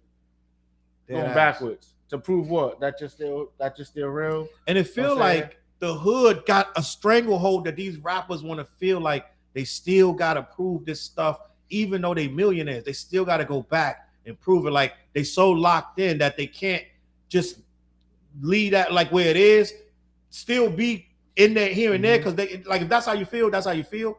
But at the end of the day, they feel like they gotta do dumb shit. You know what I'm saying? Like they can't go home unless they do some dumb shit. They're still trying to please these. I guess you know what it is too. They probably Trying to still, please everybody that's still back in the neighborhood. yeah. that They probably still locked in because on- everybody can't go. They you know can't go. you can't take every dude with you or every one of the homies. There's a motherfucker that you know that he's just like he's just so hood with. It's just like he gonna fuck up shit for everybody. He Yeah. doesn't know how to act. You can't bring him into certain shit. Exactly. You know what I'm saying? So it's like once you separate yourself from that, Tina it's in the just, building. you just gotta keep it moving. And you know what it is too? I think these guys, when you're in the hood, you're in the neighborhood, you're on everybody's has their Instagram and Snapchat, so everybody's locked in. Mm-hmm. You blow up, but you're still locked in, right? You're still watching this. You're seeing man, and I'm still doing this and that and the third, and you want to be a part of that. You start to feel left out. I'm just gonna be honest. In my opinion, if I'm a dude that blows up and I get big, but I still respect E and this guy on the block and that guy on the third, and I'm looking at their Snap and I'm looking at their Instagram and they going through it, or they doing moves and that. I feel like I want to be. I don't want them to move on without me. You know what I'm saying? It's kind of silly, but it's childish. So But it's I'm like, just it's like explaining it. survivor's remorse, sort of, in a way. Yeah, but they're not even surviving. I'm though. saying So- you as a survivor. I know like, what you mean. I know what you're saying. So yeah, that is true. That is true what I'm trying to say. And I think it's also FOMO, fear of missing out. So it's like if y'all out here, y'all still in the struggle, y'all wilding and y'all doing all this fun stuff, I'm gonna feel like a square when I come around. But now, you know what? When you come around, you just got to give back to the community. That's how you give back. Some dudes is, know what I'm some saying? dudes that ain't like you enough. see how Nipsey was? Nipsey's posted up, boom. Everybody know when Nipsey pull up to the store, everybody gonna come out. They having the events. They did everything in front of the store, right? But he was giving back at the same time. Mm-hmm. You know what I mean? Like a lot of dudes that wasn't in that circle. When you look at the footage, not everybody was touching Nipsey. Mm-hmm. You know what I'm saying?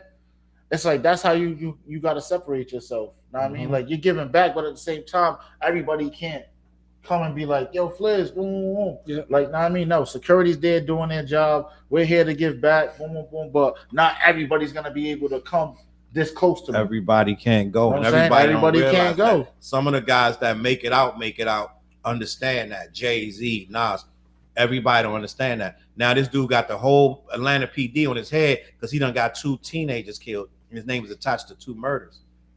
You know what I'm saying? And not only that, the people who got killed, somebody gonna be retaliating for them. You know what I mean? Mm-hmm. So now it's a whole circle of violence that's still, you know what I'm saying? Yeah. Still having a problem. So and plus you got a bunch of yes men and all these guys' circles, you got a bunch of yes men. They're not gonna tell the dude like, yo, bro, you shouldn't be doing that. Like that's dumb to go shoot this video over here. Facts. You know what I'm saying? Like they're not looking out for your back. They're not gonna tell you that because they're either on a payroll and scared to speak up. Mm-hmm. Know what I mean? And lose that check because everybody's taking care of their family too at the same time, right? So dead ass. I got Flizzy here. He wasn't here last week to talk sports with us. I'm not gonna bring the Super Bowl back up, Flizzy. But I want to talk sports. It's sports time. I saw something on my TV last night. I don't even watch basketball like that, but I saw your boy Luka going nuts. So, what? I actually saw Kyrie going more nuts than Luka, but I get it was about Luka, but that was Kyrie's night, even though they lost. No bullshit. So I want you to talk to me. Wait, so you watched the game? Oh yeah, I watched that game. There was no way I was missing that game. On that Lakers Mavericks game. All right, the Lakers are a lot damn better looking than we gave them credit for, bro. As a sports world as a whole, them dudes is balling. I ain't gonna front. LeBron James is phenomenal. I will accept no LeBron James slander. We understand who. Nah, he's still doing his damn thing. No, but for some reason, people think you can't like LeBron James. You like Kobe and Mike. It's okay to like all three. They're all great. But LeBron James is fire. Like, period. I'm a Celtics fan, and I'm saying that. No, that's fact. But last night, the NBA has been losing so much interest. That game, this transaction of Luka going there is bringing some interest back. You know what I mean? But anyway, watching the game, I like Luka's savagery. When he scored, he looked over at the guy who traded him. Mm-hmm. Dude was in the audience. The dude who traded him, he went to LA and was in the audience. So when Luka turned, he turned around and gave him the grind face, like, you traded me, I'm getting you. When he wet a 3, what? I like seeing that Luka because it makes me think Luka's like focused now. Like, you think I'm out of shape? I got a Peloton, son. You know? Oh, he's locked in. It looked like he's locked in, yo. And I'm not gonna front. This is LeBron James at this stage of the game. He seemed like he was light as on his feet last night. He was like moving, spry. He was. I was like, yo, this dude is like something different, bro. Lakers got a chance to win the whole thing. I didn't say all that. I'm just saying. I was asking. No. I think they're a lot better than. Well, would they be able to make it? I think they could get to the Eastern Conference Final. They kicked Denver's ass thoroughly the other day, but I think Denver will be waiting for. I don't think they'll beat Denver in the playoffs. No, got you. I think Denver will lock in like, all right, because Jamal Murray's a beast. Now, you know what I mean? KCP and all them when they start locking things down, whatever. But no, as a sports dude, shout out to Luka. He had a triple-double last night. Yeah. You know, but the other side of that ball, bro, Kyrie Irving earned a whole new level of respect for me in that loss last night. Numa said all we got is Trae Young. Hey, from Atlanta? Yo, now Kyrie Irving is something different, bro. He balled. Like crazy. But that's my take. It was a good game. Luka got his get back real quick one game. They look way better than everybody gave them credit for. They're nasty. So they're not bringing back Bronny? I was about to say He's that still too. there. Did he play? No. Like Bronny goes from the G League to the NBA. He's But I not heard that in they one made a league. decision that he wasn't coming back on the court. I seen some. he's footage, though. there. He was balling. Now you can Okay. see when you check the box scores, Yeah. it'll say he's there, but it'll say did not play coach's decision, Okay. which means he's there on their bench with an option to go in. Mhm. But he's there. JJ Redick just had them in playing Bronny, Okay. which is smart But because G their League, rotation though, he was crazy. balling. I seen Yeah. footage. I'm I heard like, he was balling. shit. Oh yeah, he's doing way Like, better than the G. he looks very comfortable. Like, and he's balling. Like, you know what I mean? So yeah, I see some footage. I'm like, oh, okay. Yeah, the G League is the spot, You just bro. got like we all said it though. You just gotta let him play. Know what I mean, get comfortable. Eventually, I think he'll fall into being a good player, yo. So I got a question. What up? You think LeBron gonna stay and play What with the Lakers? next year? Yeah, I do. One more year, you think? One more year? He's not.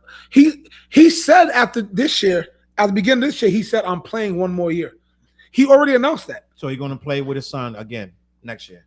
Yes. You think Bronny will be good enough to get on the floor? No. Even even a year in the G League, he's still not gonna be good enough for I you? still think he needs some more development, bro. Holy shit.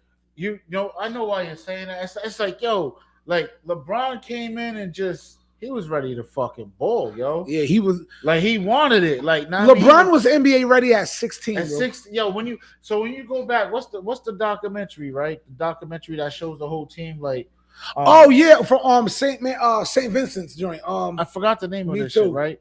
But when you watch that, right, Yeah. and then you watch the movie, because you're seeing it from both sides. So in the movie, you see it from their side. Like LeBron, like he was making a decision off of he didn't want to leave his friends. He's trying to figure out how he can put Still a kid. himself and put his friends in position. Yeah. But from watching, when you watch the documentary, you're just seeing it as you watching it, like, what the fuck's going on? Because there was friction amongst them. You know what I mean? But LeBron's the star. Then they're arguing, but he's like, damn, like, these are my friends. Like, you know what I'm saying? So it was all in all, you just see that he wanted it so bad, but he knew that he was the one that was going to make it, Mhm. but he still trying to figure out how to take care of his friends. Yeah. I mean, His brothers, you know what I'm saying? That's how And it those is. same people are still around him. Yeah, that's crazy. You know what I'm saying? So that's dope. That's a circle G right shit. there. That's fucking dope right there. Duma said Bronny hit the nutsack lottery. Dead serious. Dead serious, yo. He's a nepo baby, man. Them nepo babies is killing him. Hey, he's doing better than Jordan, son. Cold blooded. How many sons Jordan got? 2 or 3. Two. Because one of I them think doing. it's 2, right? And they I, got know, a daughter. I definitely know of 2 because they both played ball. Yeah, but they knew they wasn't gonna be as good as their dad. Is this Jordan's son? Yeah, that's Yeah. Jordan's son. Like, come on, man. Ain't that Jordan's son right He looks there? like, Dad, am I disappointing you now? Like, Dad, I feel like I should do this shit on purpose. I'm mad that you're my dad, and like, it's like I don't know what the fuck's going on with this kid. Who's yo. that chick that he's nutting up? He got some chick that. Yo, bro. What's her name? Ain't that Pippin's ex? Yeah, Larson. Yeah, but now he's not with her no more, He right? not with her no more? They Nah, broke up. they That broke marriage up. that done that quick. I thought they broke up, right? No. I didn't believe that shit was gonna last anyway. If Yeah. they, whether they do or they did. I mean, Like, come on, Oh, yo, man. and then, damn, yo, he's doing the Diddy drugs. You think he was at a Diddy party? They said they caught him with a white substance and it It wasn't no coke. it wasn't cocaine, it was ketamine. Like, damn, Diddy was like, nah, here, take that. They had to let your boy. But they still gonna That's get him messed before that, ain't they? Huh? They don't let you go for ketamine, do they? He still Nah, that's still a drug. that's still a drug. A concealed substance. It's like, bro. Mike is like, son, you're making me look bad. You're making effing me up my look legacy. bad. Like, what the fuck? You got Bronny's punk ass out there balling in the NBA. What are you doing? Taking ketamine and shit. It said his charges are Why isn't he now working for his dad? I'm confused. ketamine and a DUI with property damage and resistance. So he must have crashed into somebody's house. Yeah. My guess is he got trust fund money and he don't worry about nothing. He probably does, but still, though, it's like, yo, like, Think- it's like this. In corporate white America, right? They're gonna go work for their dad, even though they have the trust fund, but they're gonna go work. I mean, even and they might party like a rock star. But Yeah, why if do you you- have to do that publicly, bro? Like, you know what I'm saying? If Like, you work for your dad, normally it's to take over the business. Mhm. I don't know if Jordan. I don't know. I'm sure Jordan got businesses up the ass, but do they know it? You know what I mean? Are they nice with the business? I don't know. You know what I mean? I don't know if Jordan is going to give you that job either. You probably got to earn it with him. that's what I'm saying.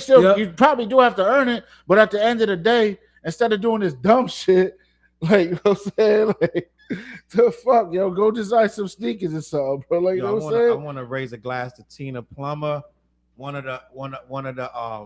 my special members on my membership. Salute the $50 super chat. We appreciate you. Oh, that's dope. Okay. She said, Salute. Yeah, love this channel. Keep up the good work. no doubt. Salute to Tina Plummer.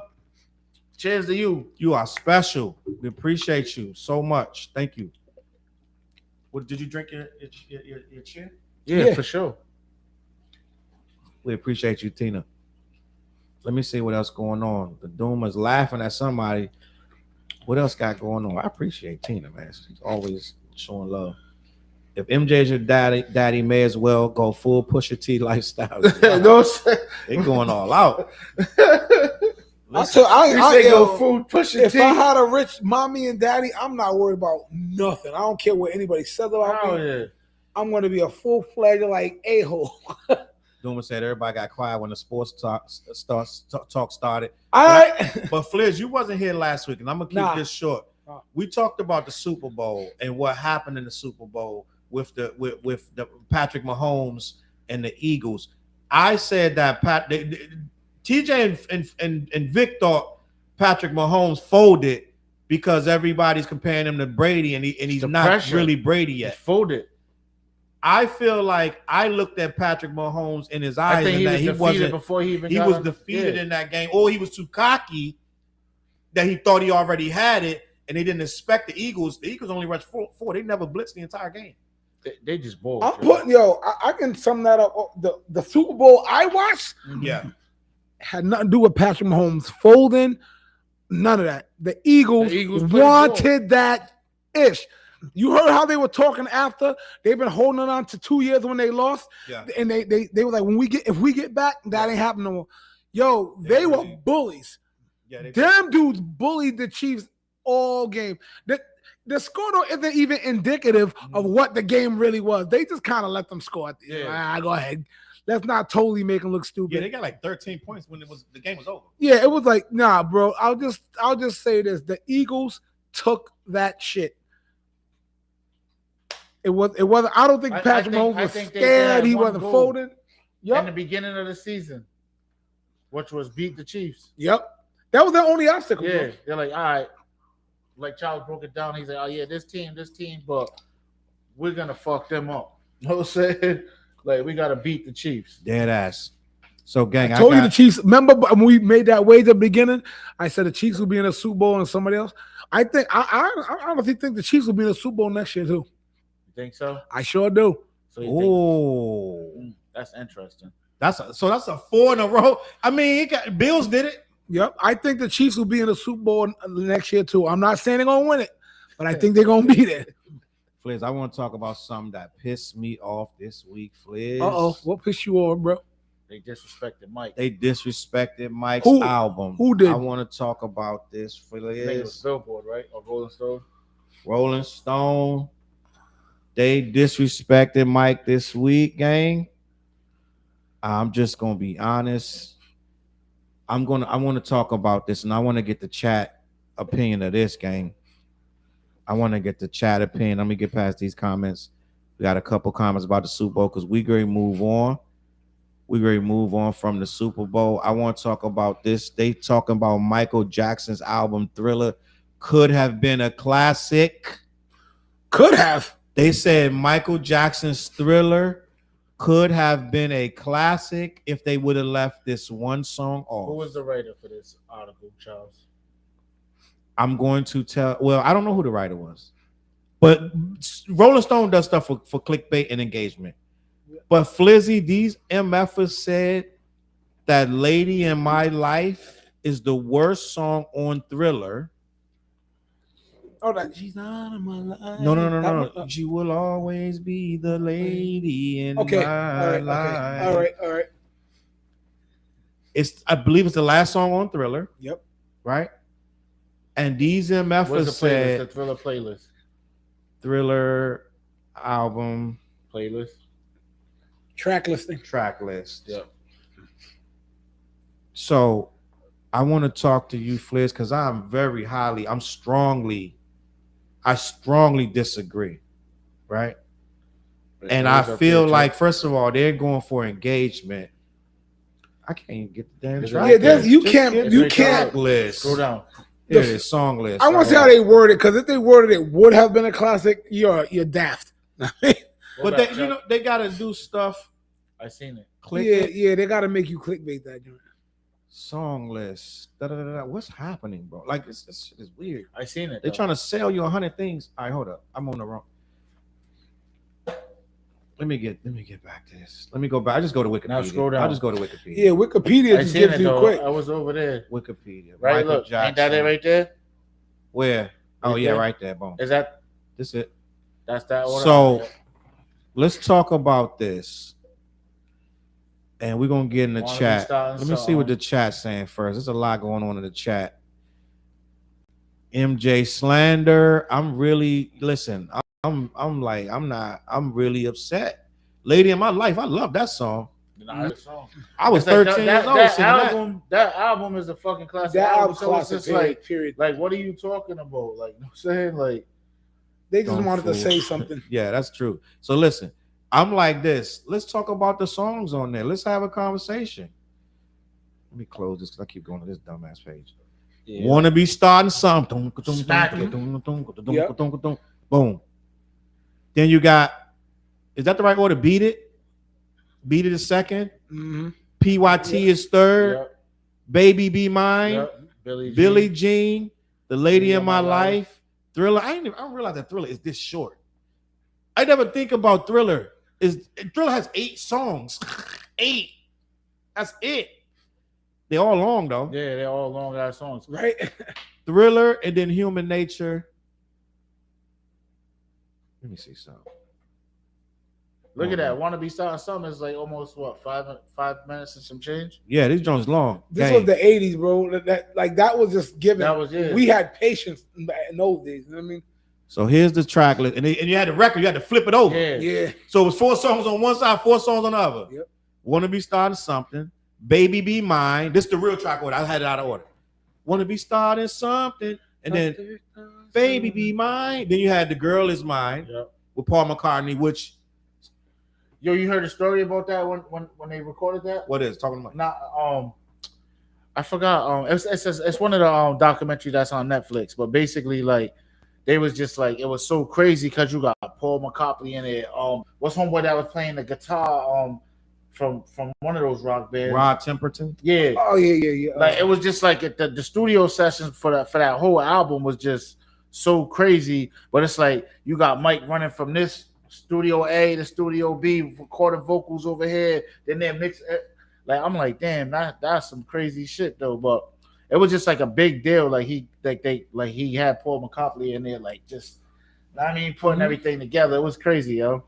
I was watching a documentary. I'm like, oh shit. No, I never even knew that. That Thriller documentary, it blows your mind what Michael did on that album, him and Quincy Jones. And like he was like the first, I think he might have been the first artist to start really laying tracks, like stacking the vocals like on that album. Yeah. They got a clip right now on YouTube, a short of how he stacked the vocals for was it Wanna Be Starting Something? No, it was I think it was Billie Jean, how he stacked them vocals and beat it. Like he stacked. He wanted it so like I mean, like really full. Yeah. Rolling Stones. I think always Tupac was on the wrong doing that side shit of too. history. He was. Oh, definitely. Yeah. I think Pac might have got that from Michael. Rolling Stone. Yeah, they always on the wrong side of history. We're not going to use mixtape in the same lane as, but we're not doing that. It's not a mixtape. I know Doom want to. Well, who said that was a Doom mixtape? said it's a mixtape. They said up here. Oh, I know he's Thriller's basically saying like the Thriller's kind of a like mixtape. so many Strongs, yeah, but hell no, that ain't no mixtape. Nah, the thing about Thriller, the Thriller is each song is like Well, Michael Jackson and those days, each song is a masterpiece, and that's why they're all 5 minutes long. And it's like there's crescendos, there's movements, there's like instrument changes. There's bridges. There's bridges, like, it's like crazy. There's multiple bridges. If there's you pay bridges, there's choruses, there's breakdowns, there's intros, there's whole like choirs in the back of stuff. It's crazy, man. You know what I mean? Yeah. So, but Late in My Life was the most hood song on Thriller. Yeah, that's true. Late in My Life was the blackest, we could say blackest song on there. Eddie Van Halen, that's who it was. Eddie All right, Van yeah. I know it was like Eddie one Van of Halen, those big. Salute the King, Katana, 14. And you old enough to remember when the video dropped. So, do y'all remember how Thriller came out? What the First video? of all, they put it on TV. First of all, it was a whole fight to even get that on MTV. First of all, to even get it made. Yo, you know, well, to even get it made was the problem.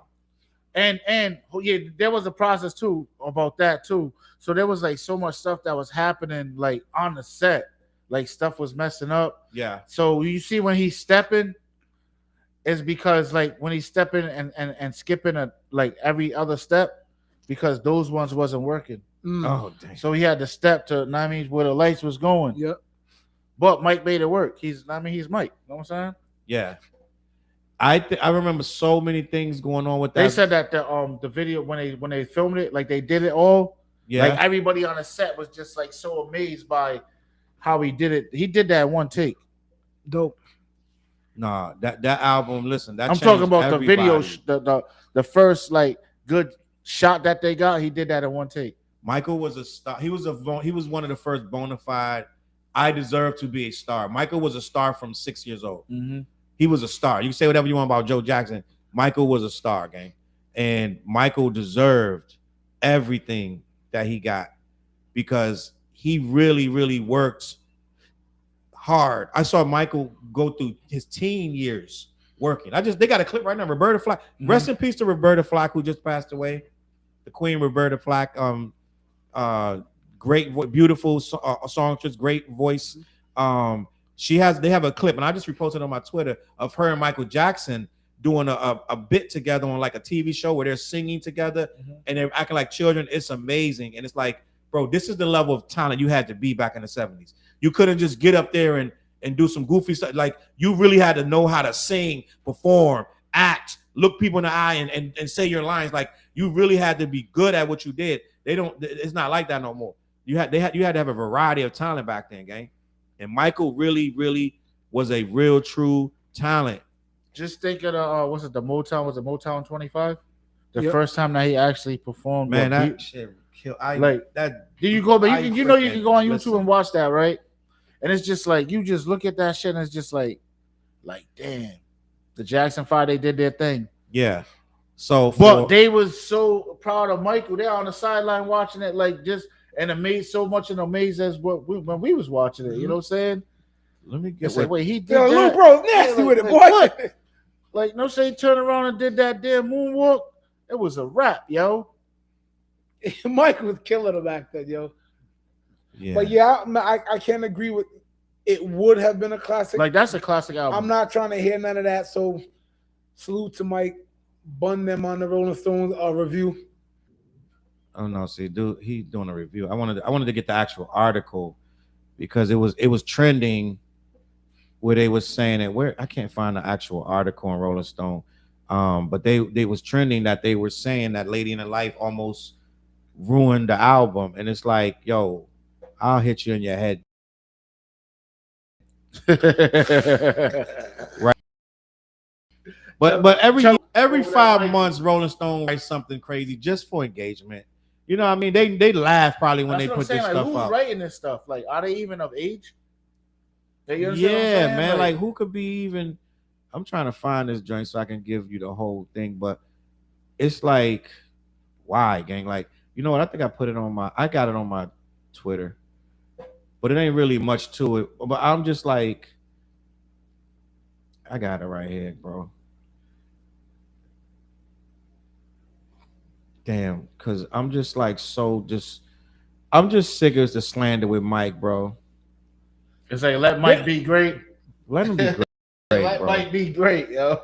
I don't hear a lot of Mike slander. The only thing I've been hearing as far as Mike slander lately is obviously the Swifties. They're the only ones in the recent 2 years I've been hearing.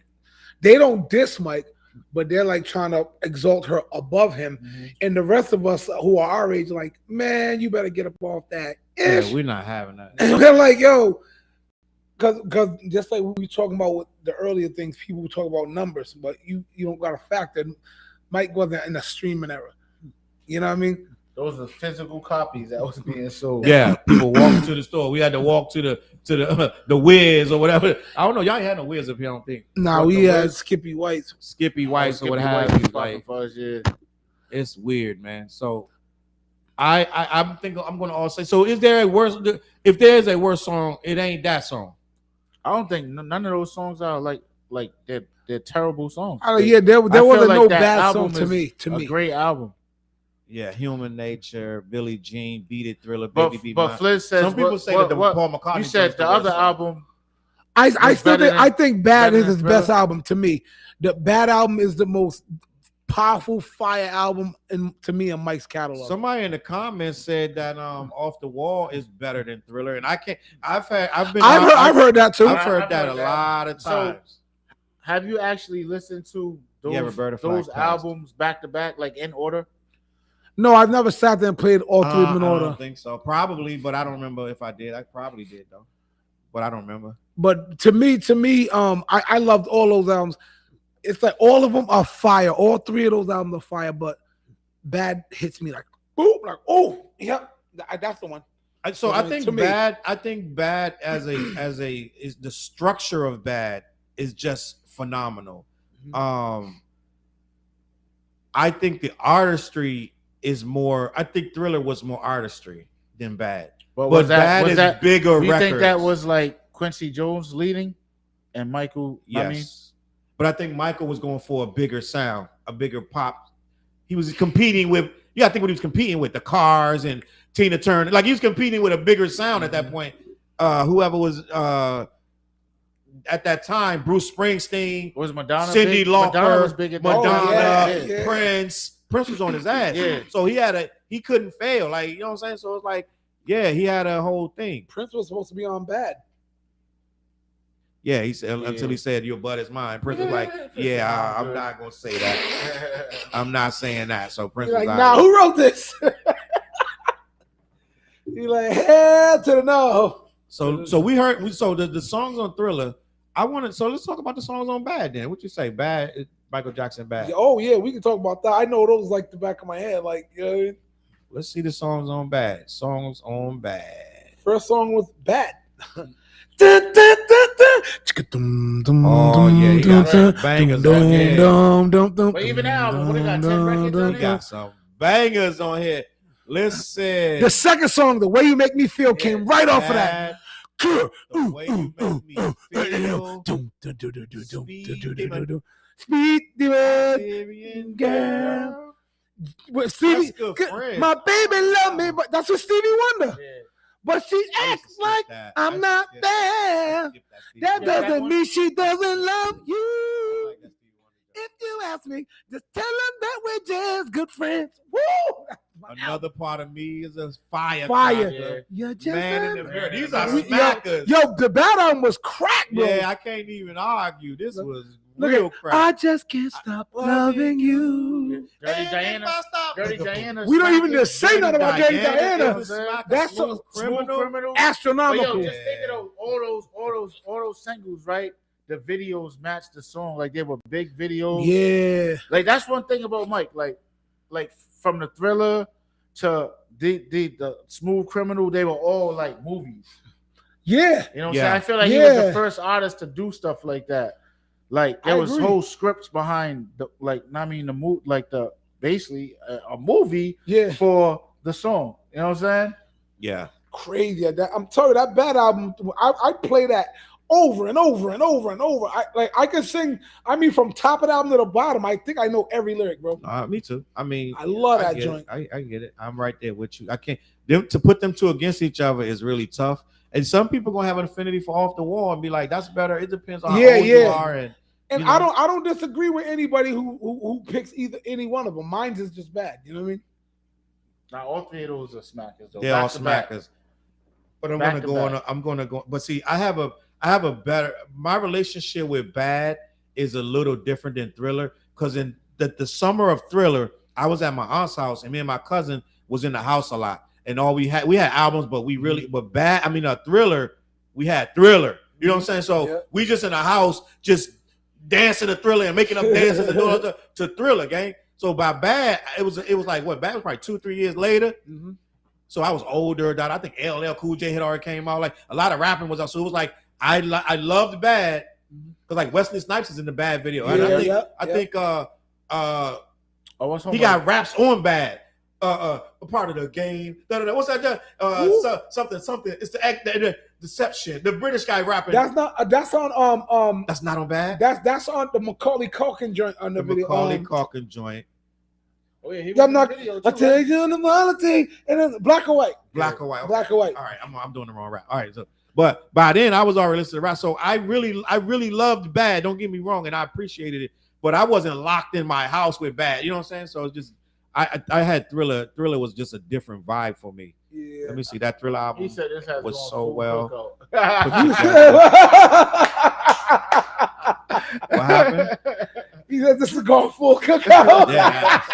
Yeah. Who that said I'm running out of old school now? What they said in the beginning of the show, it's like sitting down with your uncles. We should have named the show The Uncle. The Uncle. The Uncle Report. We'll have the Uncle Time Out. This is Uncle Time right now. Uncle Time Out. Dominoes. You better sing it, dead ass. Let's go. Total cookout. That's what it is. I have to give it to MJ. His music videos were top tier. Yes, MJ never took shorts on them videos. He did not play around. MJ was that dude. Dirty Diana, the rock band. Yo, yeah. No one could pull that off. Yo, that shit smacks. No one. Yo, a lot of dudes failed in that era trying to pull off Michael Jackson stuff. If you go back and watch it, I'm gonna tell you, did I tell you I watched an episode of Rap City from back in the day? Yeah. It was awful. Yeah, you saw that. So when you go back and watch them old shows, you're gonna see a lot of old artists that was trying to pop back then.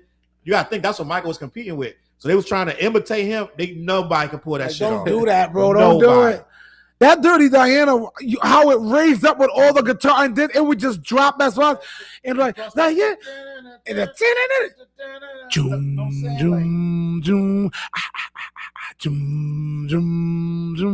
and then he had that faint crying in the back. Oh no, you'll never make me stay, so take your weight from me. I know your every move. I want you to I am too, bro. I gotta play J. Cole first. I hear the song, then I'm playing that one song. That song is I'm playing that one song, then doing it.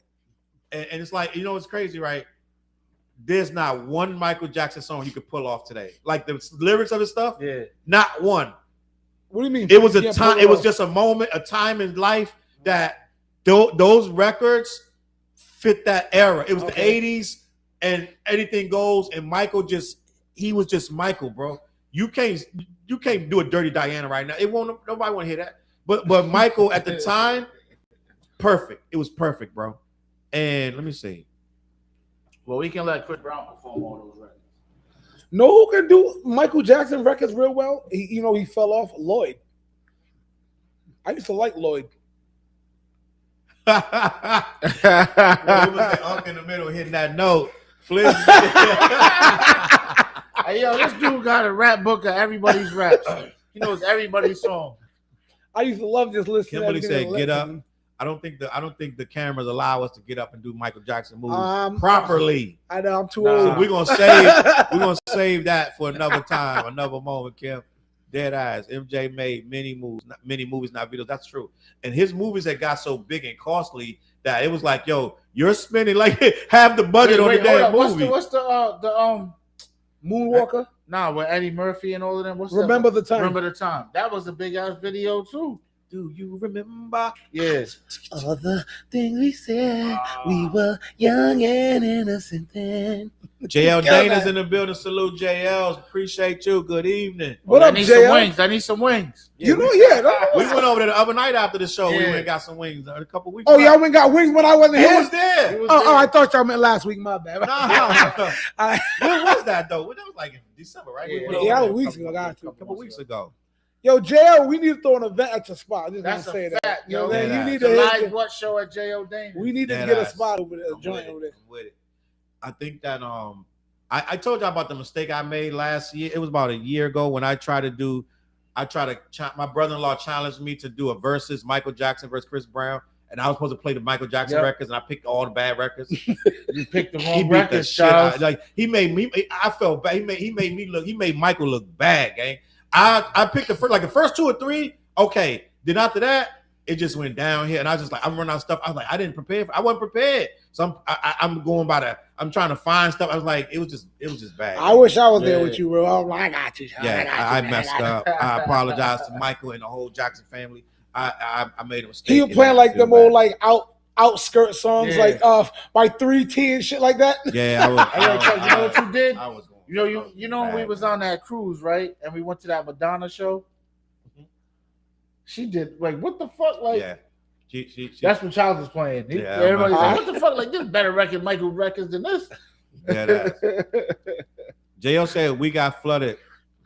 We're Oh, trying to make didn't it? Damn. Oh man! So when y'all come back, let us know. We're gonna tell everybody y'all Yeah, back. for sure. Dead ass salute. Hope y'all get that squared away, Jay. He got enough wings. Okay. Mm-hmm. Okay. Question: Who is the K. J. Cole Drake back in the day? K. J. Cole. What Drake. era? There's all Well, different yeah. eras. All right, so let's answer it for him. He said back in the day. So let's start in the 80s. 80s. 80s was Morris Day, Prince. What, J. Cole? Does he mean rap or, Rap? or, No, or he's anything? talking, I think he's talking about in any kind of way, like any kind, because there wasn't no rap back in the 80s. It was rap in the 80s, but it wasn't no J. Cole, K. Dot. If you're talking about rap, then you would have Yeah, to say, like Big Said- Daddy said Morris Kane, Day, know that. Rakim. No, in the Yeah, 80s, what's the Rakim, Big Daddy what Kane, and context? KRS. What's the Morris Day joint?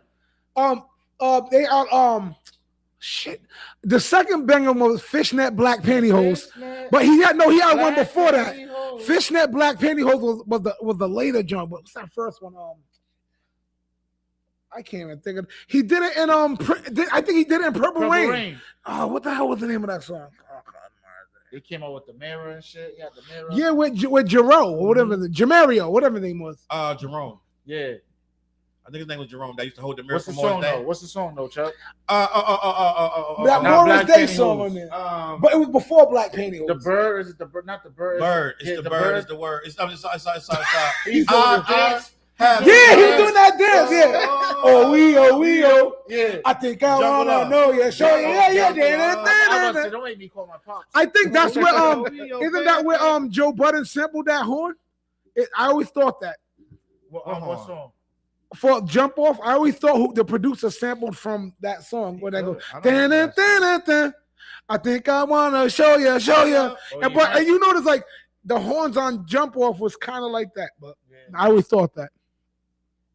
All right, but now as far as rap in the 80s, I would say it was Rakim, Big Daddy Kane, and KRS. I would think those were that in the 80s. Yeah, the victory. In the 90s, what like Jay-Z, Nas, and Biggie? Yeah, and before Biggie died. I guess I'm just guessing. Biggie got bigger after he died, though. Biggie rep got bigger after he passed. That's true. You know what? People never really put Pac in there. They never really did. I mean, I'd interchange Pac either way. There might have been a big four then. You know what I mean? I'll take that back because Big and Pac definitely represented the 90s. Let's be clear. Let's be clear. And I know this is gonna be on some New York people. Yeah, Uncle Benny, yeah, Jungle Pac, Love. Yeah, that's the name of the song. Pac was huge. Pac made big records, and we know that. But nobody ever put Pac in rap conversation. Yeah, because never. Because Pac You know was what? like You're Pac right. was like the bad guy. You're right. I'm saying he was the bad and guy. it was you didn't want to you didn't look at what Pac did with this damn like first of all, fuck your bitch. Yeah, the head of yeah, that's like, yo, we're not putting that in rap conversations, gang. Like you're coming at Biggie, you're coming at Faith, You're coming at De La Soul, like everybody. Nas, fuck you, little niggas, like that. You know, so he coming at everybody. So they like, we can't put him in. He was the bad guy. He was the bad guy. But at the same time, like when you think about it, right?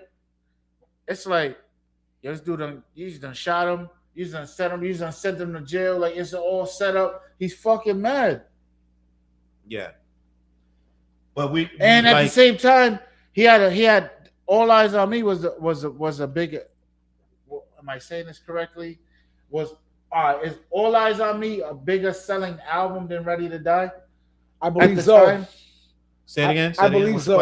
All Eyes on Me. Yeah. Is it a bigger selling album than Ready to Die at the time? Okay, so I don't think they came out around the same time. No, they didn't. But that was Biggie's album that was out around that time, right? Outside of what, a Junior Mafia album? Well, maybe? Tupac says Biggie stole his style. That too. So it had Pac had to come out first. And then you got there's a different. You got to think though. Let's be. We all love Pac. I love Pac. You love Pac. You love Pac.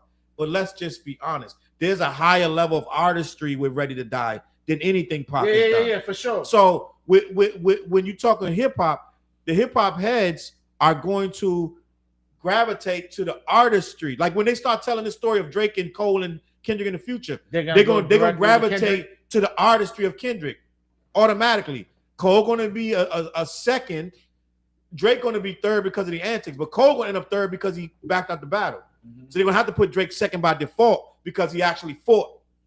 But at the end of the day, when history tells it all, Kendrick gonna be looked at as a god level. When this shit goes when it goes through other galaxies and start traveling to other spaces in time, and they start talking about rappers, they're gonna have Kendrick, a statue of Kendrick on some alien land, talking about this is the greatest rapper that ever lived. I'm just telling you. I snapped and everything was gone. Yeah, I'm just telling you what it is. I know these niggas don't want to hear that, but I'm just telling you what it is. The artistry of what he did would put the human experience into words. So Pac put the human experience into words, but it wasn't as artistic as Biggie did it with Ready to Die. Just gonna be honest. Mm-hmm. Pac makes you feel is why I know him more than Big. There's nothing wrong with that. And Pac is bigger than Biggie. He's bigger. He's way bigger than Biggie. I would agree with that. And he touched more lives than Biggie. Yep. He made more people feel than Biggie because Biggie didn't have really the substance of a Tupac. Pac has the human emotion of just being alive and just every emotion. But do you think that was because of the way that Pac grew up and the people that was around him? Yes. You know what I'm saying? So it's a difference. Like Biggie, like, yeah, Brooklyn dude or whatever, but it's just a borough. Yes, but I'm going to tell you something. Biggie knew how to play with words better than Pac. Oh, yeah. And Biggie knew how to tell a story. He knew how to structure. He knew how to make you laugh. He knew how to get unapologetically grimy. He could take the weakest tale. I was thinking about him today, and I was like, and what if she taking her door knockers? And what if she's what do you say? Baka. The whole story. Where the cash at? Yeah. Where's the cash at? He take a robbery and make that sound so they robbed the train creative. though. That's the ill shit. Huh? They robbed the train, bro. Exactly. And they robbed everybody on the females and everything. If you think about it, that's New York shit in that era. 100% New York shit. So it's like they took a New York thing and put it out to the world, and he made it creative. People didn't know that he was him on both parts. Yep. He's saying both parts on that song. What's the name of the song? Give me the loot. Give me the loot. People don't know that he the little man and the big man. Some people don't know that. Biggie, it's like certain styles. Biggie was a better technician than he was a much better technician than Pac. But Pac wasn't trying to be a technician. Nah, Pac was being a preacher. Raw in your face. Yes, yeah. And you can't reach everybody if you too technical. Pac was reaching everybody. He was touching everybody in the room. Yep. Biggie was touching the hip hop heads. I seen Shock G do the most perfect breakdown of them. Did y'all see that interview? No, what do he do? Shock G was breaking down how rappers' voices and their styles, and he broke down how like Pac spoke like Martin Luther King on his thing, like more of a preacher. And I was like, wow, I never looked at it like that. That's why he touches, like you see everybody's like, oh, I felt them more.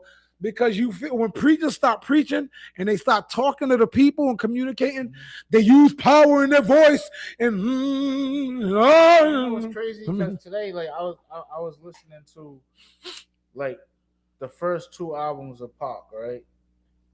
So I'm like, you can tell like from the first album to Strictly for My Niggas, Yep. like the changes that was going through Pac. You know what I'm saying? So like the first album is like he's like, you know what I'm saying, more of power to the people, uplifting the people, and then he started going through shit.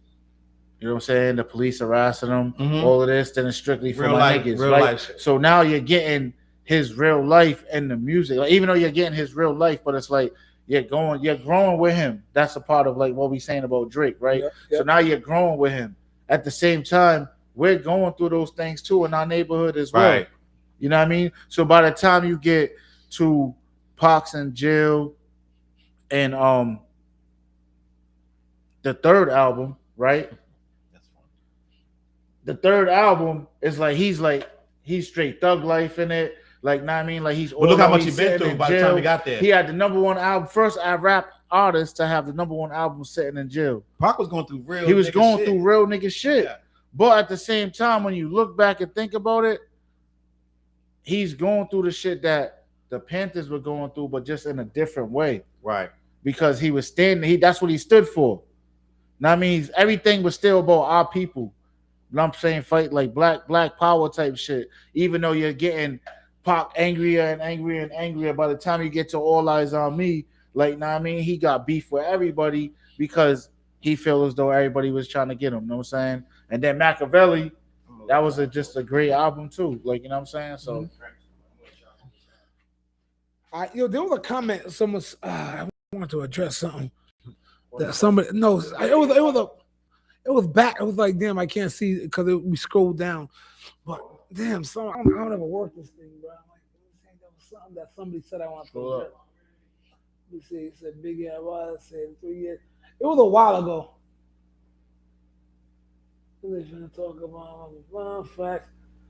Yeah, shout out to everybody in the chat too, because the chat's jumping. I know, like the chat is like really popping today, like, and this is being fed from multiple sites. So, what was it about, Fliz? I can't remember, but I remember reading it. Like, I wanted to address that, but we just was like talking. I like Big, by the way. I want them you guys in black. Anyway, whatever. Oh, yeah, somebody said who's who.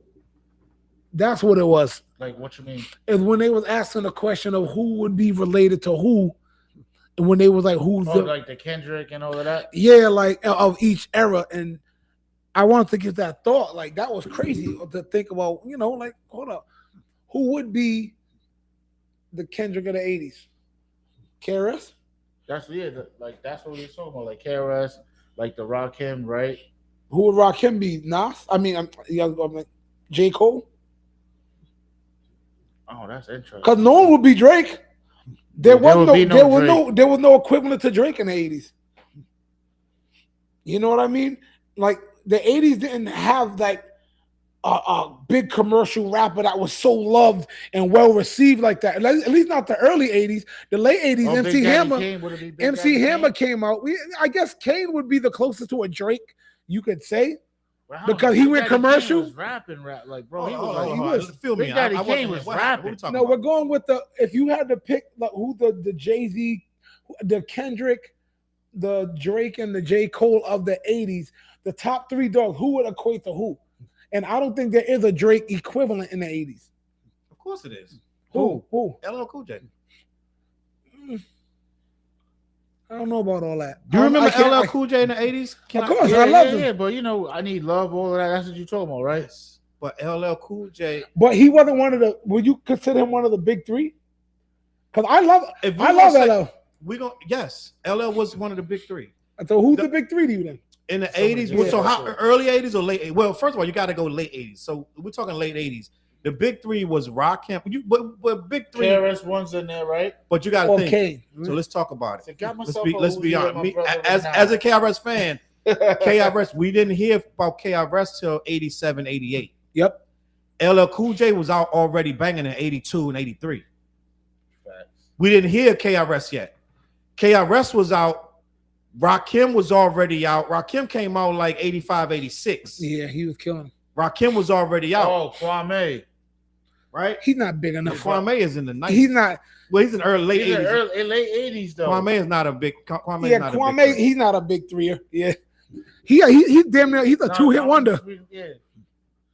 Let me Really see. great, Hold on. though. So He had 3 big records. Kwame, what's the third?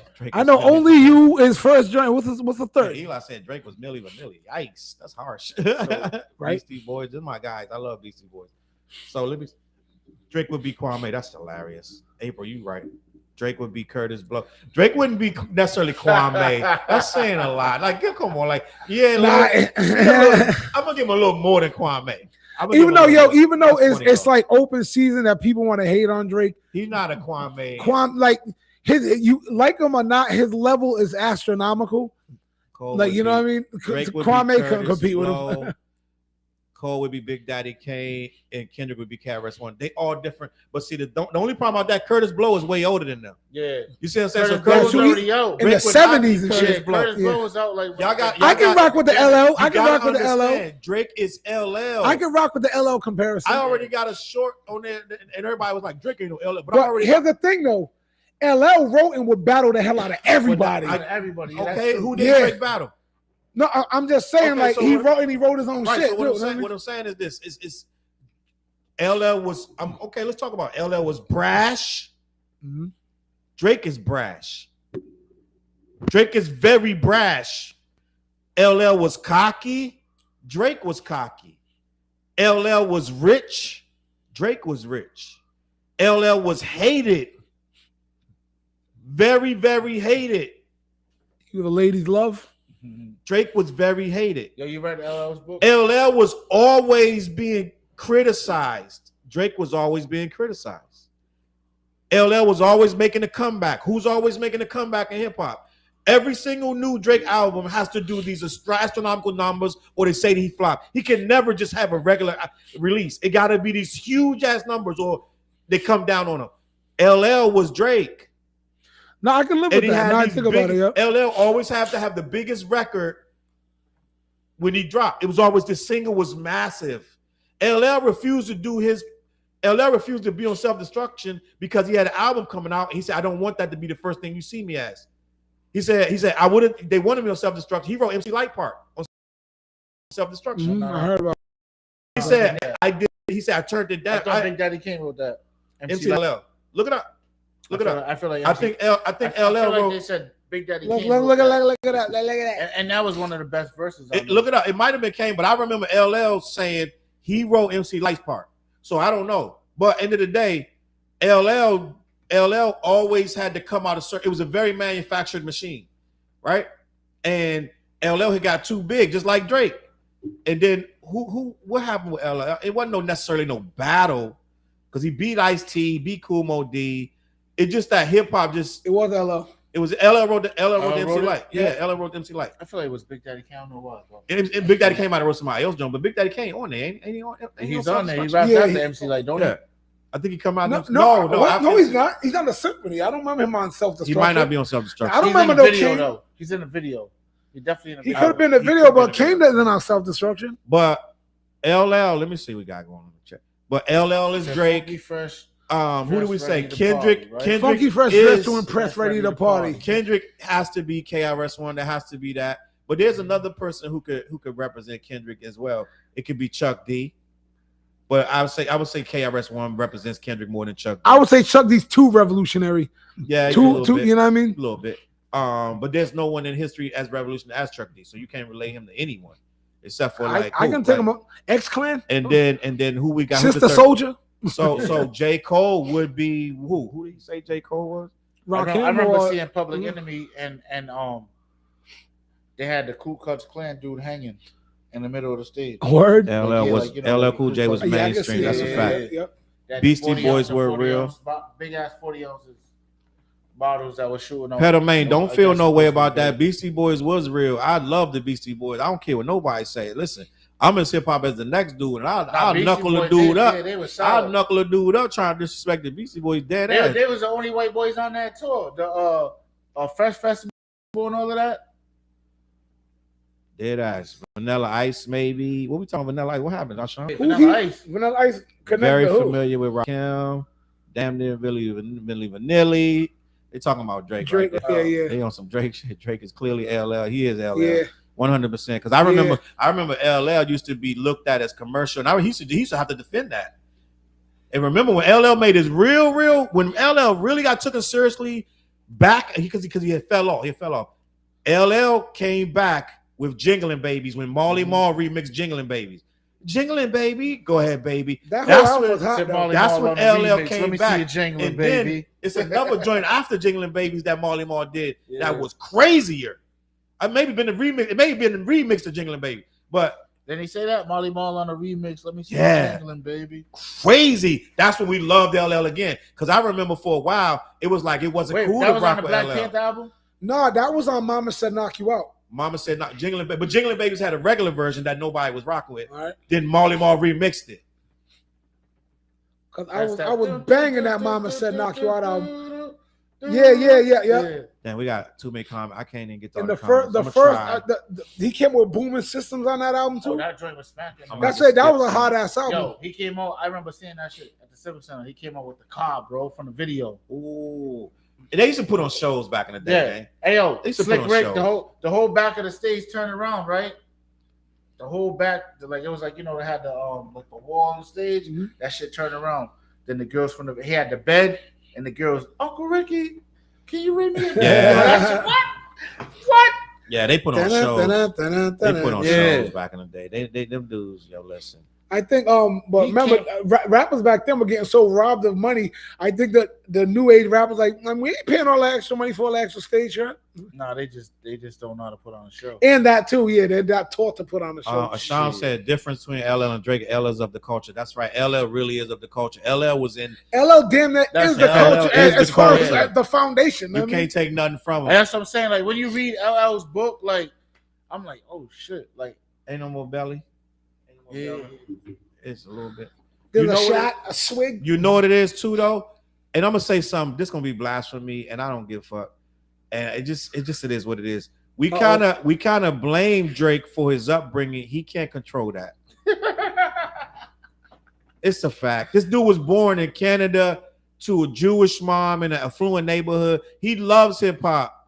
But he can't control that he wasn't born in the city. I'm just gonna be honest. So you're saying he's like the little white boy that was but you know what I'm trying to say is you can't. That's like a lot of these kids. They love hip hop, but we knock them because man, you wasn't there when Rakim was. They can't control when they was born. I don't. I'm one of the people who don't go by that because I've seen footage of Drake as a child. Oh shoot, this thing's falling, bro. How do you fix this? Damn, you know what I'm saying? Don't worry about it. Just hold it. Damn, I gotta hold the mic like I'm at a show. Just hold it. We almost out of here anyway. Yo. So anyway, like I was saying, I seen a lot of footage of Drake as a kid singing a lot of songs, a lot of songs that was big in hip hop at the time he was young. So I don't think I don't look at him as vulturing like a lot of people look at him as vulturing. I think a lot of even the black artists today did the same thing he did. They listened to what was hot at that time. They want to rap. Mm-hmm. But I think we hit people with the vulture a lot of times because they're not from the hood. You know what I mean? And I don't know if I can fully back that. You know what I mean? That's just I'm not saying he's a vulture, but low key, no, I'm not saying you. Drake, but wait. Let me say this, please. Drake actions are like a vulture. He like a culture vulture. It's one thing to say I'm not from the hood, but you can get in this car. It's white dudes that came down in the hood just to be there, hung out and learned everything. So you can't say just because whatever. You're gonna just have to hold it, please. Yeah, I'm gonna hold that joint here, right? You just got to hold it. But when you start having people write for you and you're stealing songs from people that already came out, like Hotline Bling, he stole that from Drum. This dead ass stole it. It was a Drum song. He jumped on it, made it a remix. Then he changed it from it's a remix. He made a whole new song, took dude off and put the song out. It's his biggest song of his career, but he literally stole it. I can agree with that aspect. That's different. No, I can agree with that aspect. You are a culture vulture. I just see somebody posting something about Drake stealing one of those new records that's out right now on that new album. Huh? There's a that Nokia song. They saying that came from Drum, which I'm about to do a video about that. No, I can agree with the aspect of literally stealing somebody's art. I don't agree with that at all. I can be like, no, but some people out there are just kind of just hating because he's not from the hood. He's too light skinned. His mom's white. You know what I mean? It's like, bro, now we're just nitpicking. You know what I mean? It's like, yo, there's always a white boy that grew up in the hood. There's at least one or two that grew up in the hood. And TJ know this. Dudes automatically sleep on light-skinned dudes anyway. So you got an uphill battle just walking in. Because dudes is jealous. Let's be honest. Fliz, you know them light-skinned dudes got the girls. I don't know about that, man. Fliz, Chocolate Brothers is doing it too, man. Chocolate dudes is in and out of style. Light-skinned niggas is never out of style. Fliz, stop that. I don't agree, bro. I go home, I mind my business. No, I don't. I think all that chocolate brother hate was going in the 80s, bro. I think ever since the 90s, we've been high. Since Wesley Snipes. Wesley Snipes brought you back. Listen, Al B. Shore had everything popping, B. Yeah, he did. Al B. Shore is pretty boy ass. Listen, let me see. Sean say, true, he can't control his upbringing, but he tried to fake it and disrespect us, so he's done. That's true. He had a long time to reconcile his upbringing. I just brought that up because that's where it starts at. Yep. But how you treat it from that point, because look at Leo Cohen, like he in the culture. Like this dude is like, he's not afraid of none of you dudes. You know what I'm saying? So it's like, people call him a culture vulture too, but at the same time, he earned it by being in the trenches. He put on a lot of rap shows when he was coming up. He did a lot of stuff in the hood. Wasn't no, I'm scared to go over there. This dude did a lot of stuff in the hood, in California, in LA, with rap that made rap blow up bigger than it is. So it's just it is. We should have a list of who is accepted, who's a non-person that's not from the hood that's accepted as a non-culture vulture. I would like to see a list of who we accept and who we don't. You know what I mean? What you mean, Fliz? I'm confused. A list of all rappers that, let's say, aren't from a ghetto or from a impoverished area. It's a huge list. And who would we say, these are not culture vultures? And or the white rappers for the culture, basically. Who are for the culture? Even beyond culture vulture is such a niche, and it's only a small handful of people we even. It's not a lot of people we even say are culture vultures. So that's not even. I think what you're trying to say is like, who do we accept as they're not from the hood, but they're still cool? Yeah, we give them the pass, like, yo, they are. That's hip hop. And there's a lot. De La Soul is from Long Island, which ain't by no stretch. Some get they said themselves they got nice. Ain't Rakim from there too? Yeah, but De La Soul, that we come from the suburbs. We got nice homes. We had our moms and dads. Like, you know what I'm saying? But De La gets respected. Yep. It's a lot of people that had their mom and dad, went to college, a lot of rappers. So it's like Run DMC. Mom and dad's a different story. I didn't say that. But what I'm saying is, some people, you would expect someone that's really rough and tough. They had no dad at home. They lived in the hood. They was busting guns. You know what I'm saying? So it's like, it's different. It's people that had nothing like that. They was like very, very, they had a good upbringing and they still get respect in rap. So it's like, I know what you mean. Yeah. Let me say something first of all. Yo, I know. Yo, see, I'm too fidgety, bro. I can't hold this mic, yo. I'm gonna stop messing. I saw the imperfection of the wire, and I had to make the wire straight. Some OCD shit, yo. That's what you just witnessed. I see. But yo, like me, like I grew up in South Providence, but I had my mother and father. I consider myself a very fortunate young man the way I grew up. I was like, in my neighborhood, having your mother and biological father there is like, I was one of the only dudes. I know you had yours too, right? Yeah, my parents. But bro, most of my friends said, 99% had no father there. And I had my dad, which means I had an edge because I had two working parents, which means more money to come into the house. Mm-hmm. You know what I mean? They were homeowners in Southside. They owned a tenement and rented the second floor. So I wasn't like the same, like when I go to the boys club that was around the block from my house, it'd be like, I had money for quarters because I had an allowance. Yeah. My father had me working for my money as a kid while everybody else was dumb broke, and I'd be breaking people off with quarters. Come on, we gonna play some games, son. La da da da, you know. So I always felt a little bit like not as like struggly.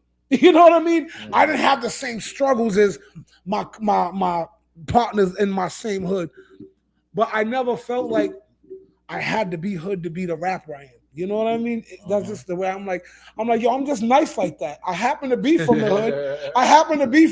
And I hope no one will be like, yo, Fliz don't know shit about blah, blah, blah, blah, blah. But I mean, would I give a fuck?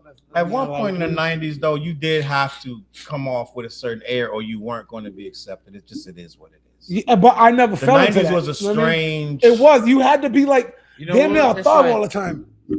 It's like I have both my parents, but come on, once you go outside is outside, bro. You gotta be. Yeah, you know what I'm saying? Yeah.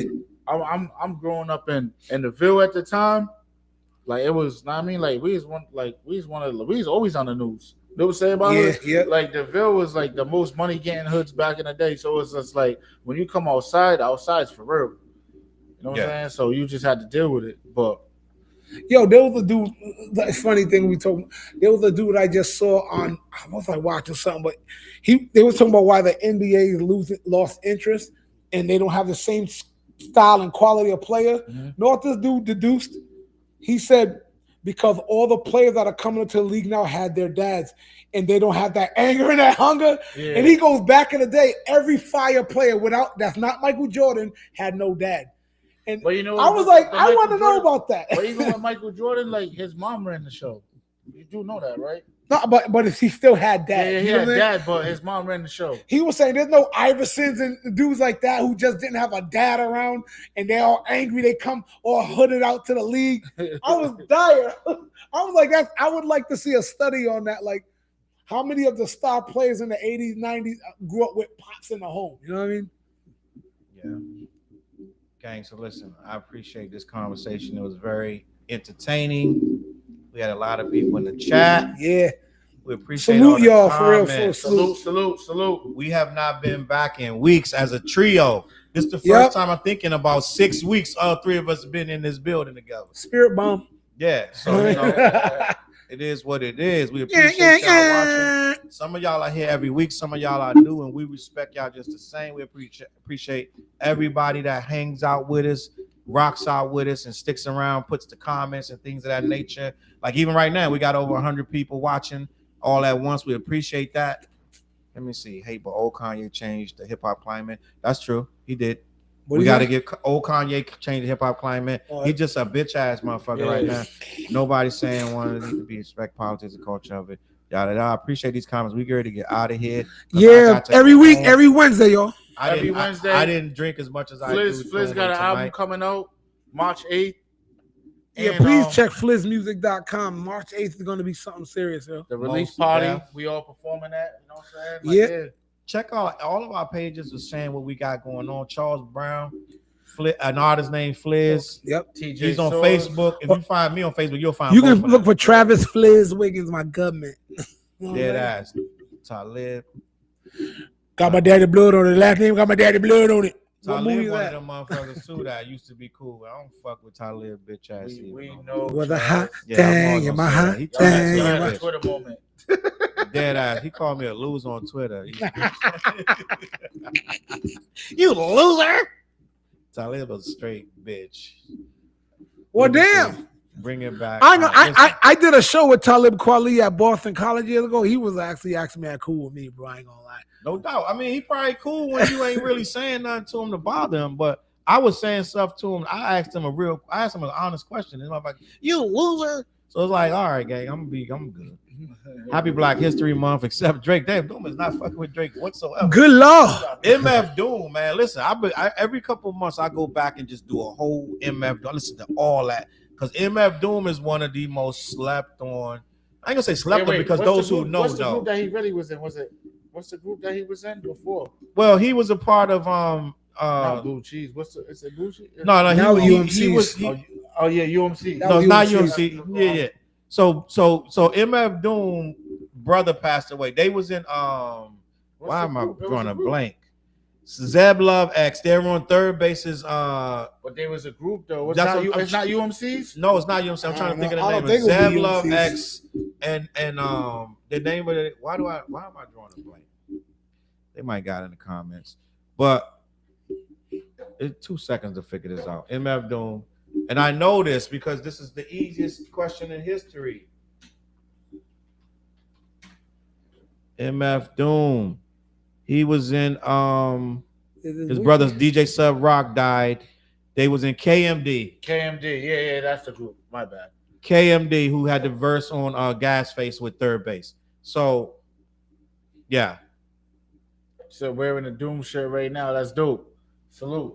Dead ass salute. You know what? I In the building. admittedly never. I don't know nothing about MF Doom. I hear so much about him. Yo, that comment right there. I mean- I love that comment. One of the best things I ever seen. Love y'all. Salute. Yeah. Dead ass. Oh, Doom, word, a salute. British man. You don't listen to Doom, Flizzy? No, I've always heard people talk about him. Nice. You know what? There's certain artists that are in a realm like. I always hear people In the talk about. lexicon. Yeah, like. But you haven't listened to them. Another person that I want to give more attention to is Immortal Technique. I hear so many people talk about. I opened up for this dude and I still don't know about him. All right, And this like what he you was, do, I mean, Fliz. This is what I want you to do. After you listen to, you're gonna listen to J. Cole's Join the Car. Yep. Then you're gonna put on Bad. You got how long is your ride? Like an hour? half. Hour. You're gonna listen to 3 joints off of Bad. And then go on to Then put MF Doom and just whatever they start with, just listen to them 3 joints in a row. You'll probably have everything you need to know about Doom. And after that, you're gonna decide if you like him or not. You're going to like him, but it's a lot of songs. But you don't need to hear all them songs. You just need to hear the first. They're gonna have about the first. Listen to the first 5, and then you'll get everything you need to know. Doom is amazing. I listen to probably 100, 150 Doom songs, but that's just me. That's what's up. Let me see. Y'all checked out that Black Star album drop exclusively Luminary. Don't get me started on that, please. I got a whole video about how they moved that song off Luminary, that album off Luminary, and that's why I said me and Top Lib have issues because of that album. I had a whole rant about that, but that's another story. That's all. If you go down in if you go on my YouTube and go down in my things, you'll see my Talib Kweli lied. It's called Talib Kweli lied to you. And if you watch that video, you'll know my opinion of that. I like the album, but I don't like how Talib moved on that when he moved that album around without telling people. It's a whole issue. But it is what it is. That's just me. Sounds like you guys need to do a Doom episode. I don't know if Flea's ready for that. Let him. We'll ease him in slow. Right. We'll ease him in slow and smooth, nice and smooth. All right, dictionary next. Listen, we gonna get out of here, gang. We gonna get out of here. We appreciate everybody that's still rocking with us.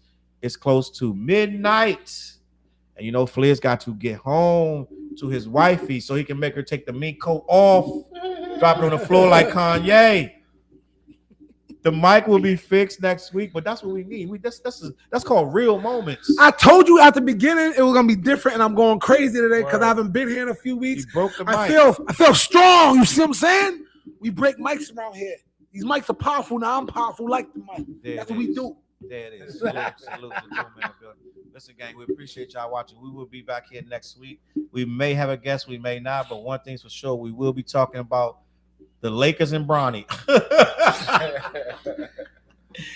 It's all about